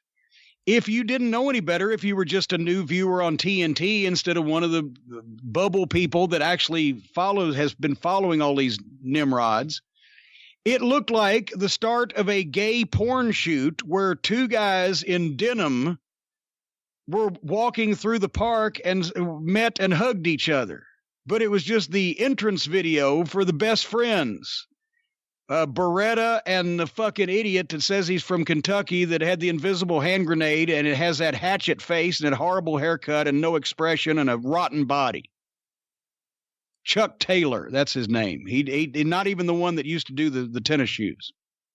The video comes up, they walking in the park in denim, then they hug on the screen, then the interviewer goes to them in their proper place behind the railing, sitting in the front row, like fans, which is where they should be. and tries to interview him and says basically, how are you doing? And they said, well, why don't you ask him? And they turn, and there in the front row sitting behind him is my little dog Pockets, who just sits there in the front row and doesn't say anything. And then all the lights go off. I figured that was whoever at Turner Broadcasting greenlighted this project, pulling the fucking plug as soon as Pockets showed up. But no. I wrote here, notes, blackout, thank God, but it was for Shawn Spears' entrance. And again, I said this last time where it looked like it may be just a one-time theatrical thing. But, we joke about Kenny Olivier being in Cabaret. I said to myself, that's a real cabaret, just him in the chair. Yeah. And then he does it again. He does this lame entrance a second time. Actually, Joel Grey did do a dancing bit with a chair and top hat and tails with. Yeah. Well, but besides that, we buried what the fuck? Why were the two hatchet heads? And I've grouped Beretta in this because he's a good wrestler, but he won't get away from the idiot that he's partners with. Why just show them there and have them be practically mute and just ask our friend? And once again, it was never even, I think JR said something about, is that Orange Cassidy? Because it was just some fucking goof sitting there. Nobody understands this besides people that already know. And it just makes these people look stupid. Why would you get a chance to be interviewed as a tag team and not want to talk? Why would you point to your mute fucking idiot partner or friend sitting with his hands in his pockets on the front row, and there's no explanation, and then suddenly it goes to the entrance of the next match. And here comes Shawn Spears, which it was stagey at this point. And here comes Moxley. And they go, and they did a break in there. Then they come back, and Pac is on color. Pac wasn't even on black and white here. He either can't talk, he was unprepared. He was on Quaaludes. Do they still make those? No. He distracted from this instead of adding to it of any kind of tension every time he opened his mouth because it was bleh, bleh. They had a wild fight. They did a jump start. They had a wild fight. It was stiff. I tuned all the announcers out because of Pac being boring. To me, the highlight of this match was Tully Blanchard begging off after he'd interfered the once and Moxley came at him. Shawn Spears takes a boring ass kicking. He took all the bumps and he took all the moves, but he needs facials. He needs body language. He needs hair. The haircut looks goofy. His facials are the same. He's taking bumps, but they're not hurting according to his body language because it's just all just by rote. Tully Blanchard got more heat. And then this match went through a break. And then as soon as we come back out, the heel in this match, Shawn Spears, does the dive. So the girls can do the dives. Guys can do the dives. Heels can do the dives. Babyface do the dives. And then Moxley turned around and did the exact same thing. And they sold it the exact same way. Spears runs at Moxley on the floor, dives through the ropes, hits him, his feet land underneath him, which actually, when you think about it, is amazing athletically that you can do that, right? With just a guy breaking your fall that much. But then they switch places and Moxley rolls in and does the exact same thing, the exact same way. They land the exact same way. So it must not be special because everybody can do it. And they don't ever fuck it up. They nail it every time. So that to me means that it ain't as hard as I think it is. And it went on too long. And then Moxley hit the DDT 1, 2, 3. Whew. That's what I wrote. Whew. WHEW. Whew. Did I miss something? No. I didn't care one bit for that match. And, in baseball, Jim, when you're in the major leagues, you're in Major League Baseball. When you're a step below, you're in AAA. There's a different class system of minor league baseball. But sometimes there's a guy who is the best player in AAA, but for some reason just can't hang in the big leagues. They sometimes call him a quadruple A player. And unfortunately, I think Shawn Spears may be one of those guys because I know he's friends with Cody, and I know that's why he got his gig. But they've given him a shot with that Cody angle, but his matches, this is the second time his matches just took me out of the show. Doesn't do anything for me. It feels like Tully's miscast as his manager as opposed to someone else's. I don't see this match. I don't get the chemistry. It's not Bruce Willis and fucking. No, it's nothing. Who was that on Moonlighting? What's her name? Sybil Shepherd. Yeah. How could I forget Sybil? Well, and by the way, and then here comes fucking Kenny Olivier out with a fucking barbed wire bat and a barbed wire broom. Once again, because he's the cleaner, right? But it looks stupid that not only that he's standing there holding a broom and a bat wrapped in barbed wire for the national television audience who don't know who this fucking Harpo Marx juiced up on steroids is.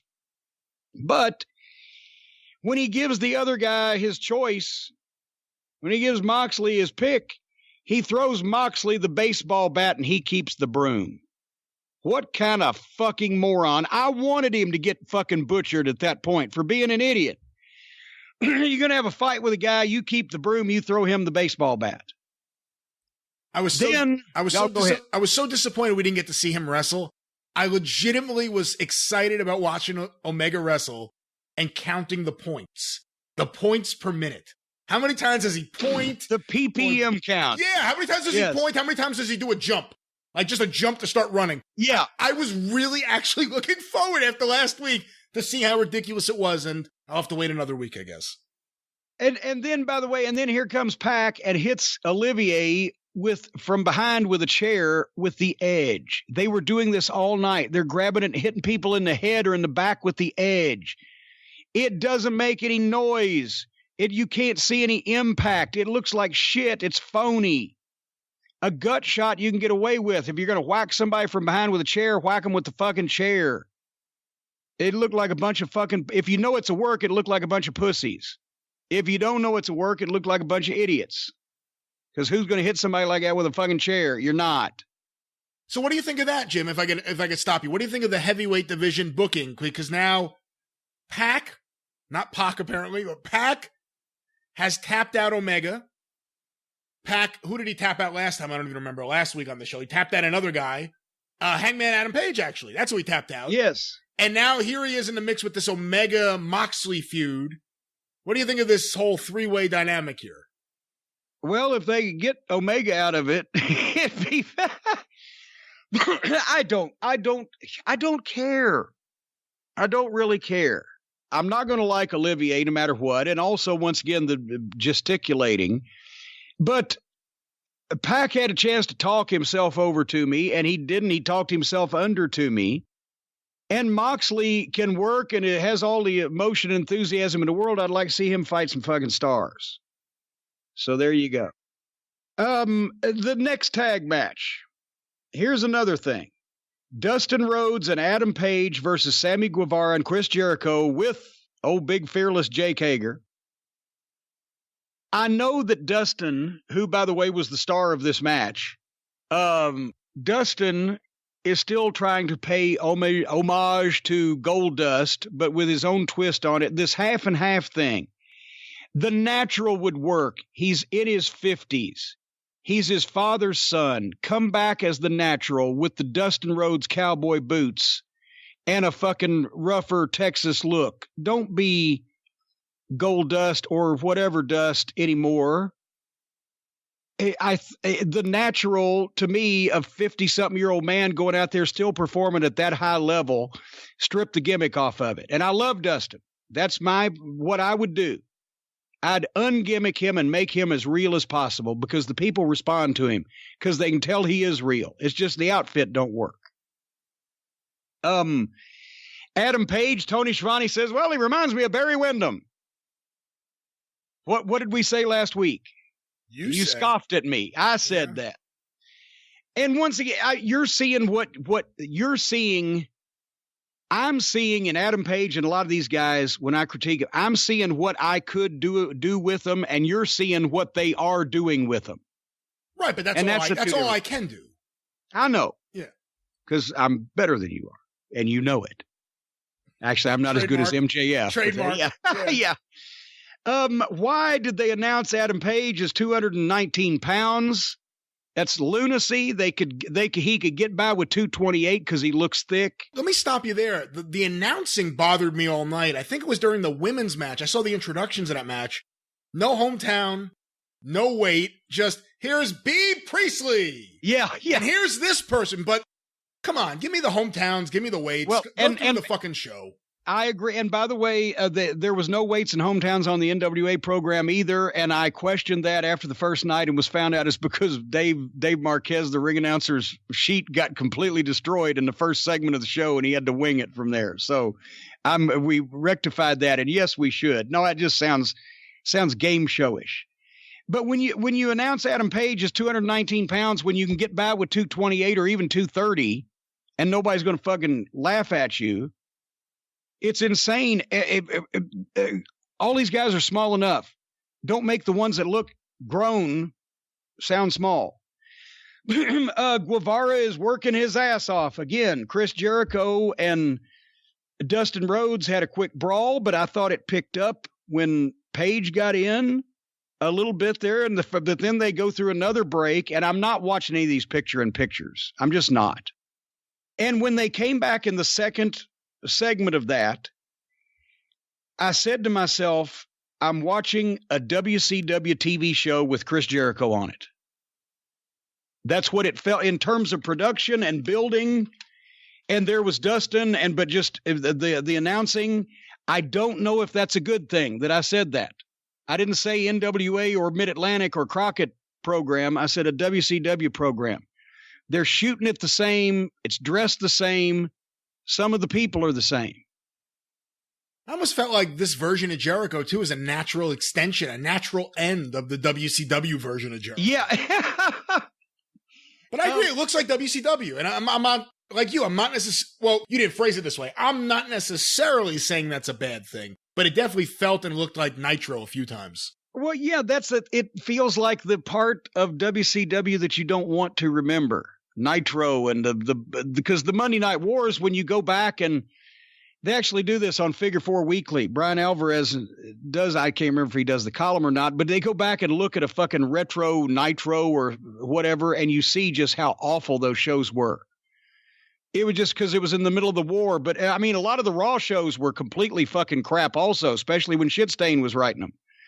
But the WCW shows were a lot of shit too. Anyway. We better pick this up.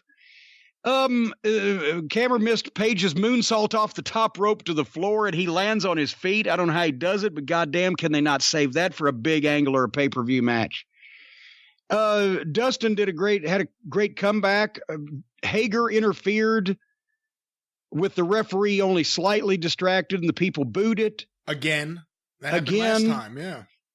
I thought Dustin was the star of this match. And then afterwards, they started having a fun brawl. Then they have a blackout. Then there's Cody. But then the heels attack. Then here comes MJF to make a fucking save with a chair where they thought he was going to turn on Cody, but he makes a save, and who knows where that's going. I'm still interested in that. But then Jericho laid him out. Then here come the fucking Young Bucks. Then you could tell the last thing is, here comes G.G. Allen or Darby Allen down the fucking ramp behind Jericho on his skateboard and dives off and tackles him and gives him a million shitty fake punches that don't land anywhere because he doesn't know how to do a brawl because he's fucking as heavy as a goddamn moth and he's never been in this position before. And then apparently the action ended too soon because TV was still on the air, so Jericho got the mic and cut a promo. I was tired at this point. They were just stretching. You could tell they were just stretching. I don't know. I don't know whether I like this fucking really anything about this show or not, except what I've mentioned. You know, it's almost like one of their matches, AEW, that angle at the end. Yeah. They ran through several weeks worth of shit. Yeah. Jake Hager got run off right away. The coach, you know how much I hate the fucking turn the lights out thing, and all of a sudden the guy's just standing there calm in the middle of the ring, and the guys in the ring didn't escape, or they're just waiting for someone to pop up. I hate that shit. And then it was just one thing. They don't want to leave the ring in the dark. They're afraid they'll fall down. I guess that's what it is. I like the Darby Allin spot with the skateboard. Well, at least where he rode down and then. Well, the skateboard thing that everybody on Twitter said, oh, Cornette will hate that. That was actually cool. He rides down the skateboard and dives off, and then everything he does looks shitty and fake. Just those punches, those little rabbit punches. How do you think Shane McMahon look like Mike Tyson? Does this leave you wanting to see Darby Allin versus Jericho? No, because I know it's a match where Jericho's going to try to elevate the kid and then get a good win. Does this leave you wanting to see Cody versus Jericho? I'm dying to see that versus what I've seen so far. All right. Anyway, so how would you grade AEW?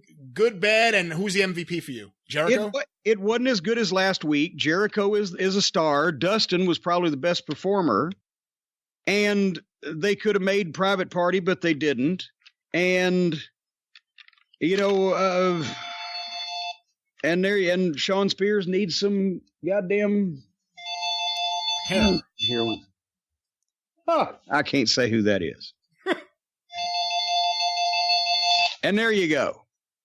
Well, Jim, before we get to NXT, the big controversy over the weekend, and we heard from so many people saying, I hope Jim watches it, and I told everyone he's not watching it, was the Hell in the Cell, the finish to Hell in a Cell. Have you heard about all this?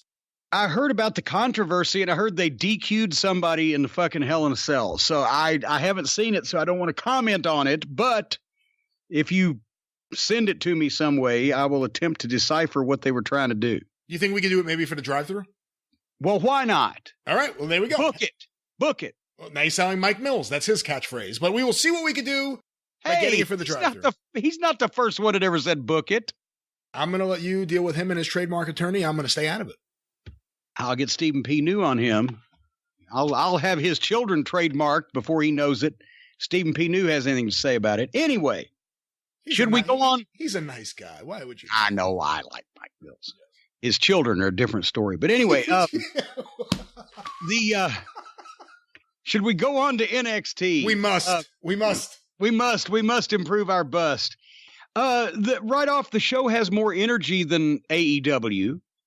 We talked about the announcers and just the lights and the energy and etc. But once again, it's darker. They're making it dark on purpose. The entrance lighting makes everybody darker. That Velveteen Dream, I feel like I'm having a nightmare that I can't see. It's like I'm looking through a foggy fucking window.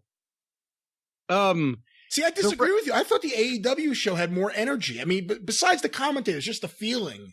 Well, no, the AEW show, the people have more energy, but the fucking pace is quicker in the ring, and with everybody's more frantic on NXT to me. And they rushed. Speaking of rush, Leo Rush. Yeah. I get that's what I mean. Yeah, they've got many thousands more people for a while, for another few weeks at least, at the AEW show, but they at least have some room to breathe, whereas this thing just rushes and doesn't stop. I did notice the ring announcer is Pam Grier and Foxy Brown. Did you notice that on NXT? Not exactly. Pam Grier is one of the most beautiful women of all time. Well, I wouldn't compare anyone to Pam Grier. They took off at 100 miles an hour, and the crowd was reacting in a lot of cases with tennis applause, with Leo Rush and Drew Gulak for the Cruiserweight title, with tennis applause, is what I wrote here. What did I just say? Tennis applause. Tennis applause is what I wrote here. There was nothing wrong with this. It's just more little guys doing a lot of shit to each other. Leo Rush is very good athletically, and it means absolutely nothing. He's $1 million heel manager as a wrestler. Nobody's ever going to give a shit. He's 160 pounds. He will never. He could be in a main event at WrestleMania with his mouth and his attitude as a manager. He will never come near the top 6 matches at WrestleMania as a wrestler, and that's being generous. But they worked this thing like a Starrcade main event. It was all good stuff, just not the guys that needed to be doing it. And they just took a bunch of fucking bumps that somebody else could have took later on. Leo Rush hit a very nice frog splash, 1, 2, 3, and won the title. And it's small guys doing shit to each other. That was the first match. I enjoyed it. I thought it was all right. It was nice starting off the show that way. That's 2 weeks in a row they started off with something hot to get in terms of a match. And it's 2 weeks in a row where it felt like a lot of things were downhill from there in terms of the matches. But visually, if Lio Rush Grizzly Redwood looks as big as Lio Rush. Well, I liked Grizzly. I see your point. However, there are more wrestlers his size now than ever before. And I'm not saying that's good or bad. Problem. But if he's in a division, if let's say you have a 175-pound division, you have him, you have whoever else, Jack Gallagher, I don't know how much he weighs, a few other guys, then it makes sense. And look, to your point, you're right. I never thought of it that way. He'll never get near the main event at WrestleMania like that. As a heel manager for a killer heel, he will. Yeah. But I enjoyed watching him wrestle. It's the first time I'd really watched an entire match of his. I enjoyed it. And again, I mean, him against a big guy is going to be an issue. But if there was a division of guys, and he's now the cruiserweight champion of cruiserweights, of lightweight guys. There is, isn't there? 205 Live cruiserweight division. Who's main eventing WrestleMania out of that bunch? It's just fucking filling up space. Take your Rey Mysterio because he's the only one. Or take your fucking Tiger Mask because he's the only one. Or take your whatever. It's not, you don't create an entire division of small children playing wrestler on television. You take the one small guy that does amazing shit and you put him in with the guys that draw money. Anyway, Finn Balor. Here was a Finn Balor package. He's exciting, and at least he looks like he can kick somebody's ass. He's a little bit bigger than Lio Rush. He's ripped, and he's a star in that world. See, I'm a hypocrite in this way. I mean, as you're saying this, I look at him and I'm like, he's too small. He's too skinny. He looks scrawny. I've said before, I don't really get him, although he is one guy when I've seen him against a bigger guy, I've loved that match. But, and again, I know I just said I enjoyed the Lio Rush thing. But it's almost the opposite with Finn Balor for me. Oh, my God. All right. Well, anyway, let's get to the good stuff. Rhea Ripley versus Aaliyah. Yeah. With Vanessa Bourne, I'm told. Rhea Ripley is bigger than the fucking guys, and she looks great. She kicked the shit out of this girl. She got an incredible standing leg hold that I've never seen before, dropped her flat and tapped her out. She cut a promo that was a little rehearsed, but she's well-spoken. She's got attitude. Rhea Ripley looks like she's a girl who can kick some fucking ass, and she did. This was the only girls' match I saw in the course of these programs that actually had a point to it and got somebody over.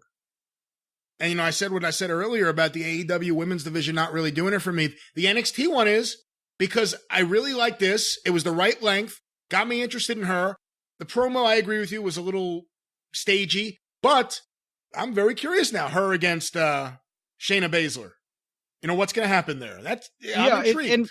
It's Rhea Ripley looks like she can take care of herself against a former mixed martial arts veteran. I can buy that whether they're women or men. There's no 98-pound schoolgirls. Good God, the Breezango, do they have heat? Was somebody up there? The worst wrestling entrance ever. They're dressed up as construction workers from the Village People with a whole stage set and lighting with the fucking sawhorses, and Beth Phoenix had to do a bunch of bad dick jokes that somebody wrote for her. This was the worst segment of either show. Just for that fucking foolishness and nonsense. And somehow the Breezango is supposed to wrestle two schlubs, but here comes the Forgotten Sons dragging the opponents out, so we know they beat them up. And they take the match. And I don't know what Forgotten Sons' names were because they're all bland, made-up fake names, so you can't remember them. But anyway, after the entrances, this was okay. They actually did a hot tag. The Forgotten Sons are green, but at least they're grown men and they look badass. Everybody did a dive, and then the Forgotten Sons hit a sloppy finish, 1, 2, 3. Did you get the feeling that Fandango and Tyler Breeze were working like the Young Bucks? There was one point where they started going for super kicks, and I'm looking at their pants, and I'm looking at what they're doing, and I'm like, are they copying are they doing like Young Bucks stuff? But you didn't see it. Maybe I'm just. Well, I would hope not. If you're going to copy somebody, for what'd you fuck's think of the look of that third guy? I don't know if he's their manager or if he's a wrestler, because that wasn't really firmly laid out, but the guy who actually dragged the two bodies out. Yes, he was the impressive one of the bunch of them, and obviously they've got more plans for him because he didn't get as much of this on him as he could have. But I don't know. I don't know what the fuck. And then Keith Lee, who I've seen in the ring on some highlights, and I'm looking forward to seeing him work next week against Donovan Dijak, or whatever his name is now, Dijakovic. But his talking was phony, even in a package. I don't know why they let that get by. I didn't believe a word he said.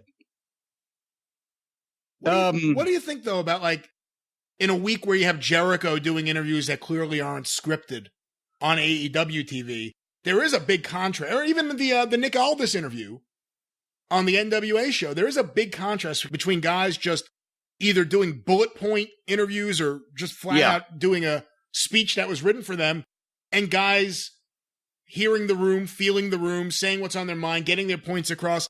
When you start seeing it, and we're seeing it a little more now than we have in a very long time, it makes it the other side stand out how bad it is. Well, yeah, does anybody in NXT talk, really? The package is okay. The only person, I believed Adam Cole. Adam Cole was the star of the show on the microphone and one of the two best promos of the night, along with Chris Jericho. Yeah. Because even if he's saying shit they told him to say, he sounds like he's coming up with it. But everybody else is that deer in headlights look. One more other different thing. Who says they don't have squash matches anymore? Cameron Grimes and whoever Boa was.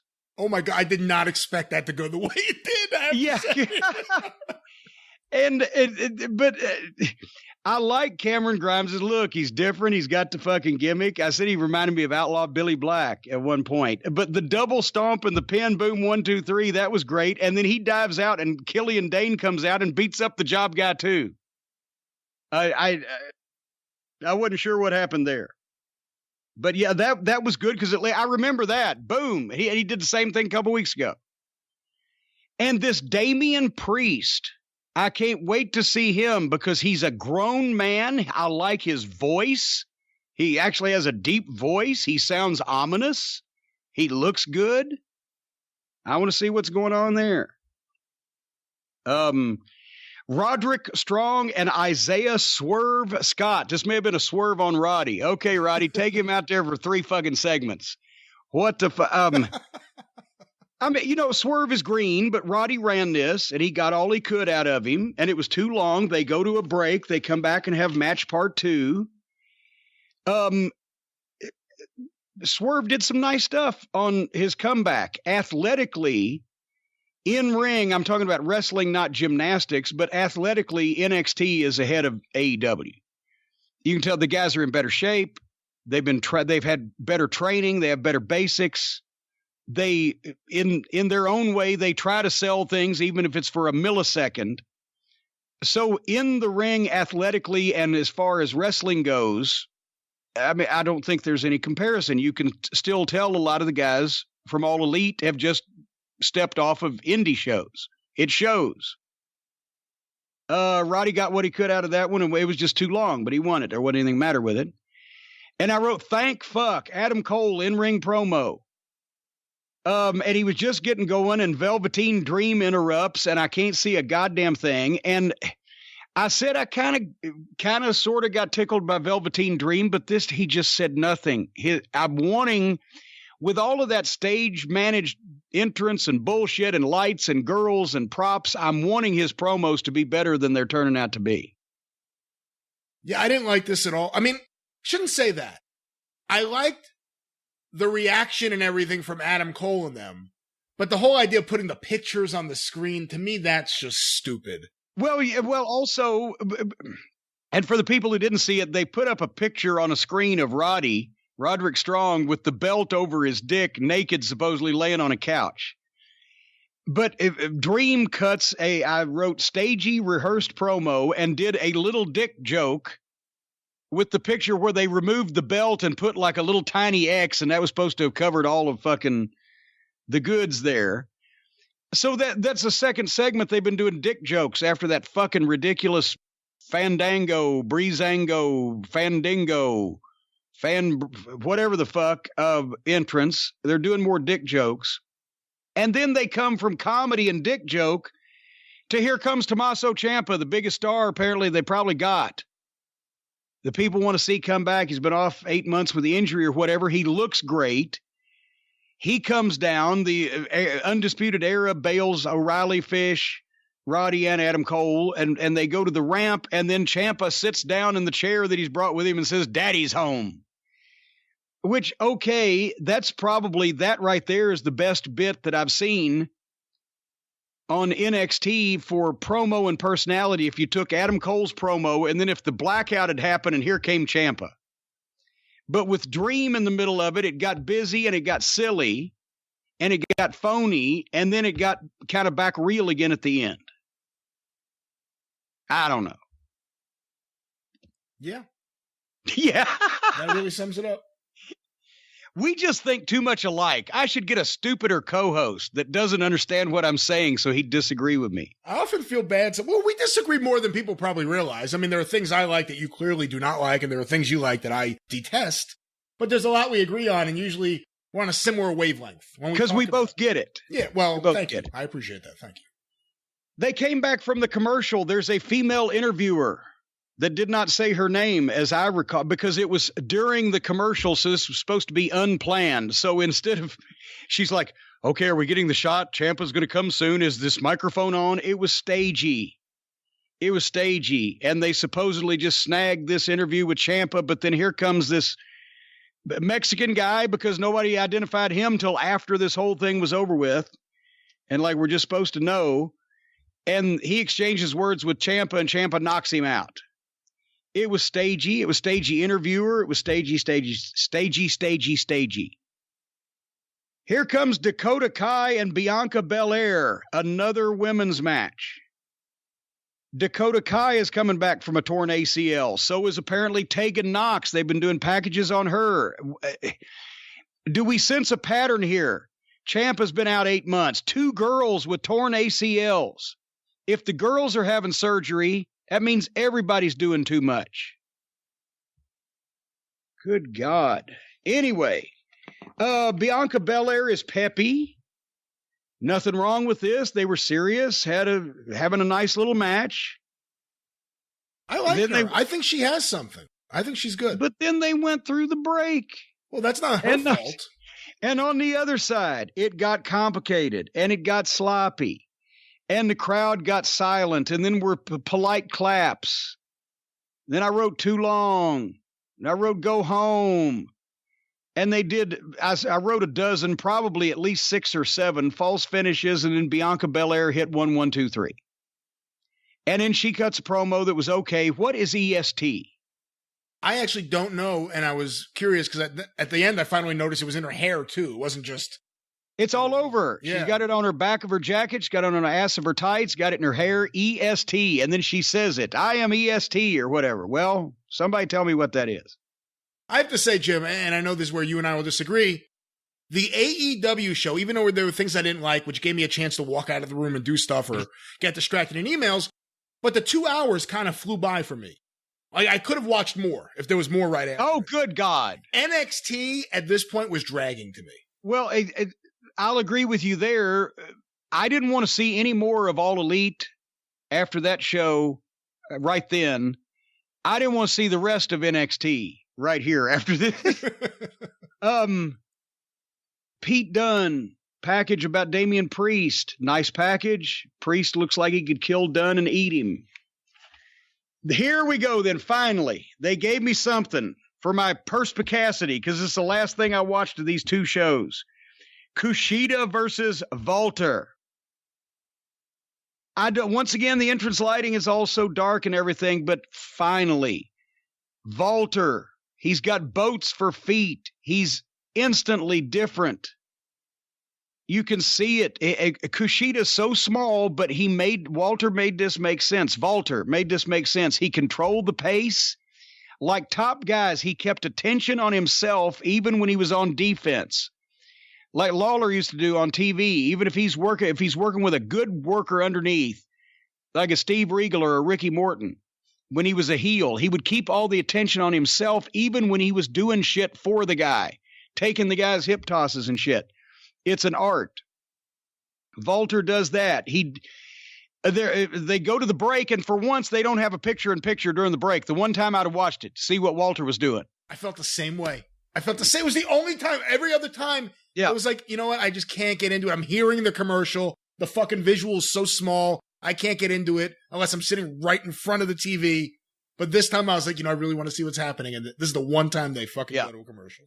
So always broadcast Walter. Anyway, coming back, Kushida does a springboard, slips on the ropes and bobbles and doesn't land his thing. He dropped back down to his feet in the ring, and Walter just fucking shut him down with a big boot. Boom. Thanks for coming. Because that's what would happen if it was real. A guy makes a mistake. The other guy doesn't wait until he goddamn recovers. Walter, his blows look like blows. He mauls guys with those big hands. He registers. He sells. He knows the difference. Some things he registers, some things he sells. He uses his size. He's got a great pace where he kicks it up, but then he slows it down. He makes the smaller guys fight from underneath. Then they went into some great wrestling and submission exchanges at the end. And again, the only problem I had with this, it started to get too long because Walter should be able to put this fucking guy away. He is money. Kushida will never be in the top 6 matches at WrestleMania. Not in this lifetime on this planet that we live on. Walter may very well be in one of the top 2 or 3. It shouldn't take him this long. And then Kushida gives Walter the flying fucking double wrist lock off the top rope. I'm like, what the fuck alternate universe are we in? And then Walter gives him a power bomb. Kushida kicks out, and the people start chanting, "This is awesome." No, it's not. It's money going down the drain because you're devaluing an attraction for the sake of having a good match with a wonderful, dedicated middle card talent that is never going to sell you fucking a ticket. He couldn't sell pussy on a troop train on pay-per-view. He's not going to sell you a fucking ticket. And then Walter hits him with the fucking lariat flat, boom, 1, 2, 3. Beats him right after the "This is awesome." Right before the fucking flying wrist lock off the top, they had gone as long as they needed to go. And it should have been boom, 1, 2, 3. One tackle pancake. Thank you for playing, Kushida. Here's our star, Walter. You devalue. This is television. It's not even pay-per-view. It's not even the big show. Everybody is trying to have classic matches at the expense of getting anybody over. If everybody can carry Walter to fucking, regardless if they're 100 pounds lighter or not, whatever the fuck, I'm sure that Kushida's been featured on many fine programs. But he ain't in Walter's category. And every time that they take top guys like this, and it takes 20 minutes to beat middle card guys, they don't get the top guy over. They don't get the middle card guy over that much because there's a level to him anyway. You devalue your top guys. That's why sometimes on television, you just need to have a nice match and get somebody over and then talk about the stuff they want to see later that they might have to pay for. If you make that entertaining, people will watch it, a la NWA Power. Doesn't have to be huge names, but you can't just start television. That's another thing I liked about the NWA show is that there was no pressure because they built this Wednesday night war up to the point where everybody's got to go out there and goddamn take chainsaws to each other. And the world is watching. So they're actually the AEW is starting a television promotion from scratch. So without bothering to get their talent over first, they're just acting like they're all over and putting them all in angles and finishes and situations. The NWA show didn't have a microscope on it. Nobody knew what it was going to look like, but the one thing that they're doing is letting guys go out and talk and work and get over if they're able to. So that's my takeaway from all these fucking shows is, goddamn, let's have some more gaga with some interesting personalities and going out and fucking arguing with each other and getting pissed off at each other and tone the fucking matches down to save something we might pay for one day. That's when you can shove the fucking hand grenade up somebody's ass and pull the pin. I don't know. I like Walter. Walter's my favorite in-ring talent of the night. Cole and Jericho were the two best promos. They could have got Private Party over, but they didn't. And there was a lot of just ga in the gaga this week. Which show was better? I mean, All Elite was probably still better top to bottom just because it didn't numb me to the guys just taking bumps and chops and kicks and strikes over and over and over and over. But the best match was on NXT, and the better talent, the better announcing is on, the better trained talent, I should say, is on NXT. But it's drier than a nun's cunt with very few promos and just a lot of fucking bumps over and over again. All Elite had some ups and some downs and at least some angles that you could dig into a little bit, but also that, maybe that's Tony Khan now. No, it's not. It's AT&T. Not interested. There we go. All right. And that sums it up. I wasn't interested this week. Let's see what happens next week. Maybe we can get a contest going for the Kenny Olivier Jazz Hands Finger Pointing Count contest. I'm legitimately looking forward to seeing him wrestle again, just to see. It was so ridiculous last time that I want to see it again so bad. Maybe that's their plan. Hey, I got to see the more he points and prances and pimps and primps. Hey, Orange Cassidy wrestled on that AEW Dark show, so I finally got to see him in the ring for the first time. I'm sorry. Have you seen an actual match of his? No. He does the pockets thing during the match. Yeah, I know that. I've seen clips of that. Yeah, that's why I haven't seen a whole match. Because does he do anything else? He climbed the top rope. All the guys are on the floor, like they're all waiting for the dive, and he climbs the top rope, and then he puts his hands in his pockets, and he jumps off the rope onto it. I mean, it's exactly what you think it would be, I guess. What was it? Before we wrap up, was there anything there that we missed that we shouldn't have missed? There was another women's match, and again, the women's division in AEW hasn't really done it for me. Dr. Britt Baker hasn't really done it for me yet. No, I really don't think there was. Hell in a Cell review potentially on the drive-thru. I guess that's the other big news, and we're continuing this again next week. Yes, we are. God, there's 5 Wednesdays in fucking October this time, isn't there? You're not enjoying it at all? Well, I don't know. I did more last week than I did this week. Let's see what they do next week. Give me more Walter. Yeah, well, that's what I was going to say. Give me. There are 5 guys that you're excited on both shows to see each week. Like if you were going to flip back and forth, and they could put together each show together, the 2-hour show, and you can go from the guy you want to see to the guy you want to see to the guy you want to see. Are there a handful of guys that you're actually excited about seeing? Give me some more Jericho and Cody, and I'm buying Guevarra at this point. Let's see what the fuck the little fucking slappable faced prick can do. He's good. I want to see more Walter. I love Adam Cole and the whole group. Yeah, they're a great group. They're the best group right now. They're a great faction. Great. So there are people there. It's just there's a lot of mud around all of it. Anyway. Until next week, then, we will bid everyone a fond farewell, or in the language and parlance of the Jim Cornette experience, until next week's Wednesday Night War. Thank you. Fuck you. Bye-bye, everybody.